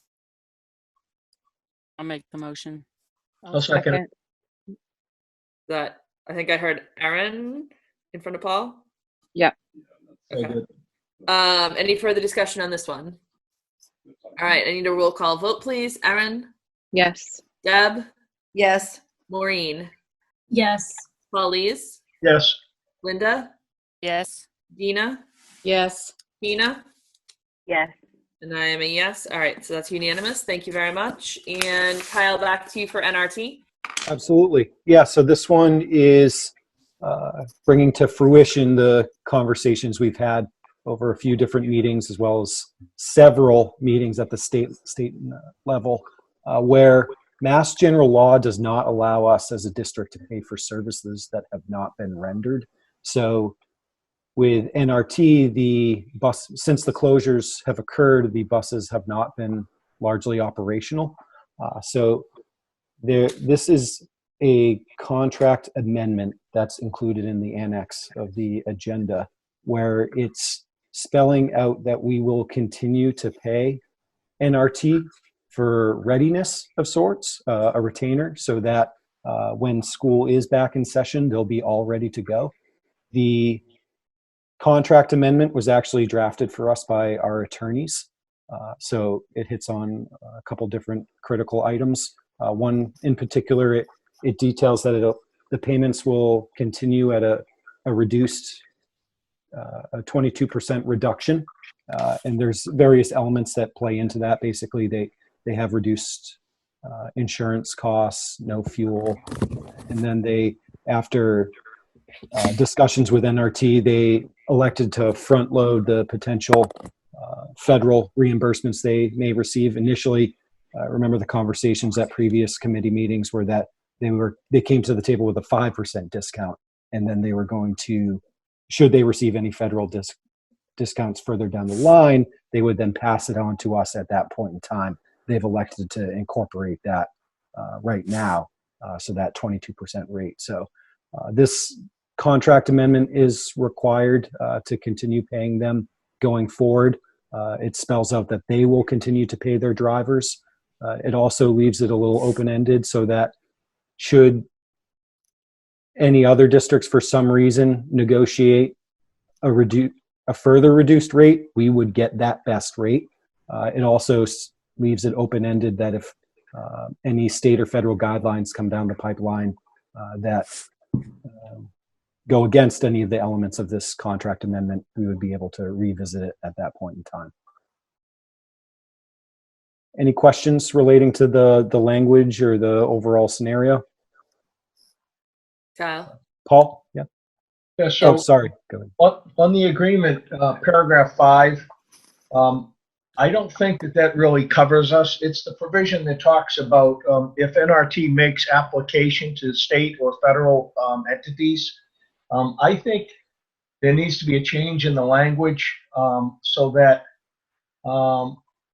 it says basically by the state or federal government, including but not limited to tax credits available under the CARES Act. My concern is that there's no reporting back provision in that paragraph. It says they're going to apply. Well, that's all fine and good, but the contract itself, none of the provisions in there call for NRT getting back to us and saying, oh, by the way, we got the PPE money and we're using that to funnel it into our employees, and therefore we're going to give Triton a credit for the state or federal monies that we've received. So that's a concern that I have, unless I've missed the language. No, oh, go ahead, Brian. I was going to say, so this contract was actually born out of I think we talked about it last time, that there was a group of Merrimack Valley districts, some of which initially said they weren't going to pay anything. From Murphy, Hesse, Toomey, Lehane, the attorney, he's actually a corporate attorney that went out and drafted this.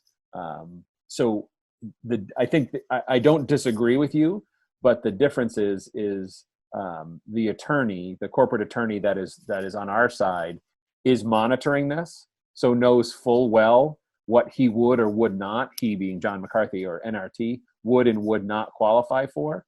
So it's not just Triton. This is a consistent shell that was negotiated. It doesn't mean we can't change it, obviously, but we already know that this is something that John McCarthy has agreed to as far as signability. And then, as I said, the attorney, Peter McNulty, absolutely is on top of this and is not going anywhere fast. So if there's anything else that he would be, again, I'm sorry, he being that NRT would be eligible for receiving, they're going to go after that aggressively, make sure he's applying for it and passing on the savings to us. So Brian, I just have one quick request. Will you send Attorney McNulty a short email in the morning telling him that your private free attorney made this specific request? And just so you know that we're watching it. Yeah. No, I mean, is there a specific language that you want to suggest? I can shoot it to you in the morning. Okay. But there was a place where I just wanted to put in duplicious, and I can't find it right now because I just can't. But there's the term duplicious should be plugged in there, because that's really what we're talking about. If they get money from another entity, we just got to make sure that money comes back to Triton. If they get it from the state or the feds, but I'll shoot you an email. Okay. Thank you. What was the word we're adding? Duplicious. Cool. But I'll plug it in. I'll send you an email. Okay. Sounds good. Thank you. Just to check on that, Paul, paragraph 3, sentence 2, it begins payment to vendor will be below 75%. That doesn't, or 78%. That doesn't cover what you're talking about? Not really. Okay. Not really, because a lot of, like in my business, the lawyers and the business things that I'm seeing on listserv, I mean, people are getting, $100,000 through PPE programs, and they're allowed to donate utilize 75% of it for their employees and wages. And I mean, there's just a lot of money coming out of the federal government right now. And I just want to make sure if NRT has access to that Triton that they're not getting paid twice. That's all. Yeah. Absolutely. All right. Any further, Dina? Given the fact that Paul wants to add language, is there any way to vote on this next week so that we can all see that contract again? I mean, I have great respect for his legal expertise, and I'm interested in seeing that. And unless this is urgent to vote tonight, I would recommend that we put it off until next week. I don't think that's an issue. I mean, the reality is the problem is we're not supposed to pay a bill until this is signed. So we've got April invoices that he's issued to us, at 78%. And we were trying to stay on track with keeping him receiving payments. I mean, if that's the will, that's the will. I mean, I'll let John know. I have another question too for Brian or Kyle. In section 3, it reads, at current, NRT anticipates a 15% reduction in costs due to the employee retention credit as part of the CARES Act. Is that employee costs only, or is that their overall costs? Because I don't think that's clear either. That's their input. The payment. That's the Payment Protection Act, correct? Messing up the name, but that's built into the salary costs. Yeah. Which, in discussing with them, there's a 55-45 split between salary costs and their non-salary costs. Okay. I was just, I just want clarification, if we could, on whether that's an employee reduction or an overall cost reduction, because I think that makes a difference. Just looking at the 15% compared to the 78%, and knowing that there are other expenditures that they're not making right now beyond employees. So are you asking the question, so the way I read that is 15% of the reduction, so call it from 100 to 85, is because of the CARES Act provisions Exactly. that they're receiving. Yes. And then presumably they're getting additional discounts on, or they're obviously not consuming gas right now. And then I would, just based on personal, I wonder if they're receiving a discount on insurance and things like that. So yeah, insurance, it reflects a 50% savings that's included in number 6. So my understanding of the 22% discount is that was arrived at through the 15% reduction through the employee retention credit, as well as the 50% reduction in insurance rates. Okay, so the 50% reduction in insurance rates is basically equal to 7% of the total cost? It's not total, because there's also, he's pulled out, originally he was at 5, and that was profit and overhead. And Peter McNulty went through this line by line with them. Even, we use Mike Macaro for all our personnel stuff, and pulled it apart. And it was at 80, and then they arrived at an additional 2%. And I forget what the 2%, the 2% may have been the insurance costs that they then, again, it's 50% of his insurance costs. I think that's the confusing piece, is up above in, what was it, number 3, it's reflecting that 15% of the reduction is because of the CARES Act. Whereas down below, it's assuming in number 7, it's assuming a 50%, number 6. He's assuming a 50% reduction in his insurance costs, which is reflective of a smaller percentage of our total reduction. Okay. All right. So did they get a small business loan? Because the CARES Act and the employee reduction would be a small business loan. So they don't qualify. They don't qualify for the small business loan because of the number of employees that they have. So this is a different program. Okay. And this is, they're required to keep their employees on in order to receive this money. I like the rest of this, but now I have concerns about Paul's potential language, and just would rather that we double check this. My preference would be to hold this off until next Wednesday. I don't know how the rest of the committee feels, knowing that we have, a meeting in the near immediate future that we could put this back on for a quick vote. I would like to make that motion that this is tabled until next week. Okay. I haven't asked for a motion, so we don't even have to table it, but if Brian and Kyle could take that back and get a clarification on that, and Paul, if you can get them language first thing in the morning. Yeah. Absolutely. All right. Thank you. Moving on to subcommittee reports and action items, policy and advocacy. Linda?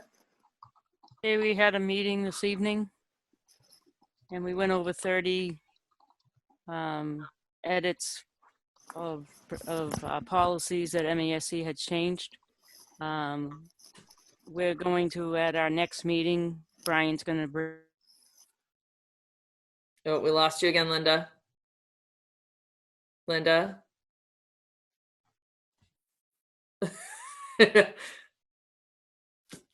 Linda, we lost you again.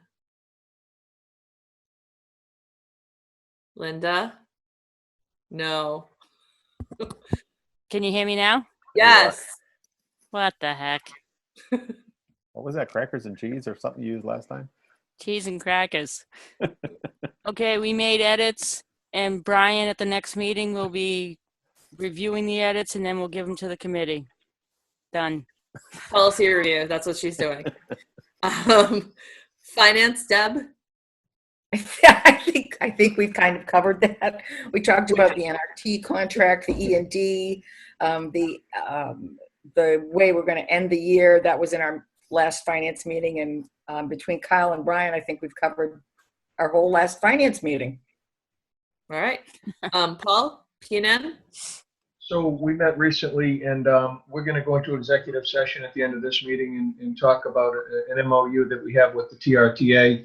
Our most recent meeting was with the IAs, and I think we have tentative agreements with most of the provisions of the contract, but we're waiting to hear back from the TRTA IAs group.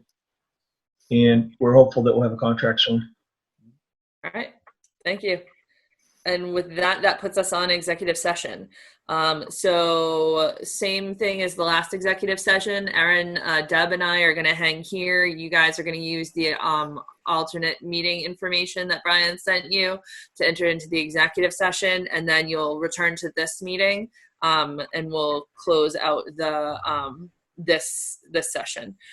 So can I get a motion to go into executive session for the purpose of setting strategy and completing negotiations with union personnel, namely the Triton Regional Teachers Association, Unit A, to return to open session, please?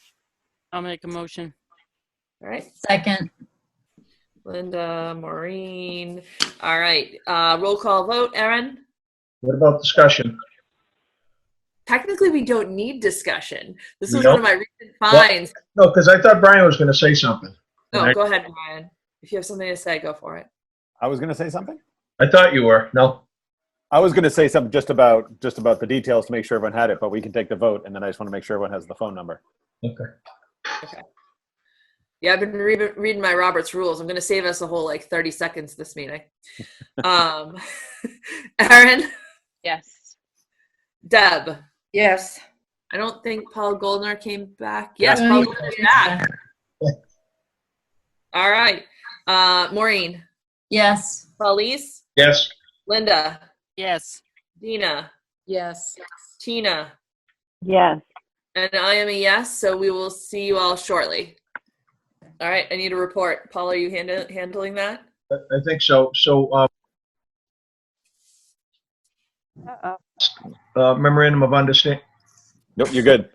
Memorandum of understanding that we have with the TRTA, and it deals with teacher evaluations. And my simplified explanation, teacher evaluations, my simplified explanation is that we are essentially granting a mulligan for this year and not requiring the regular teacher evaluation requirements that we have done in the past. And Brian can provide a more specific detail of that memorandum of understanding at 10:48 p.m. if anybody would like that. Hearing none, is there any question?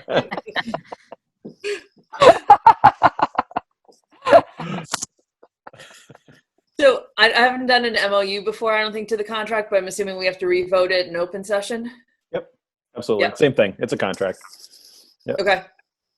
Paul, do you want to handle that? Because I can't even vote on it, so. No, so I'm just going to renew the motion that we made in executive session in open session, and it is to approve the memorandum of understanding that we have with the TRTA as it pertains to teacher evaluations for this calendar year. I'll second your motion, Paul. Any discussion?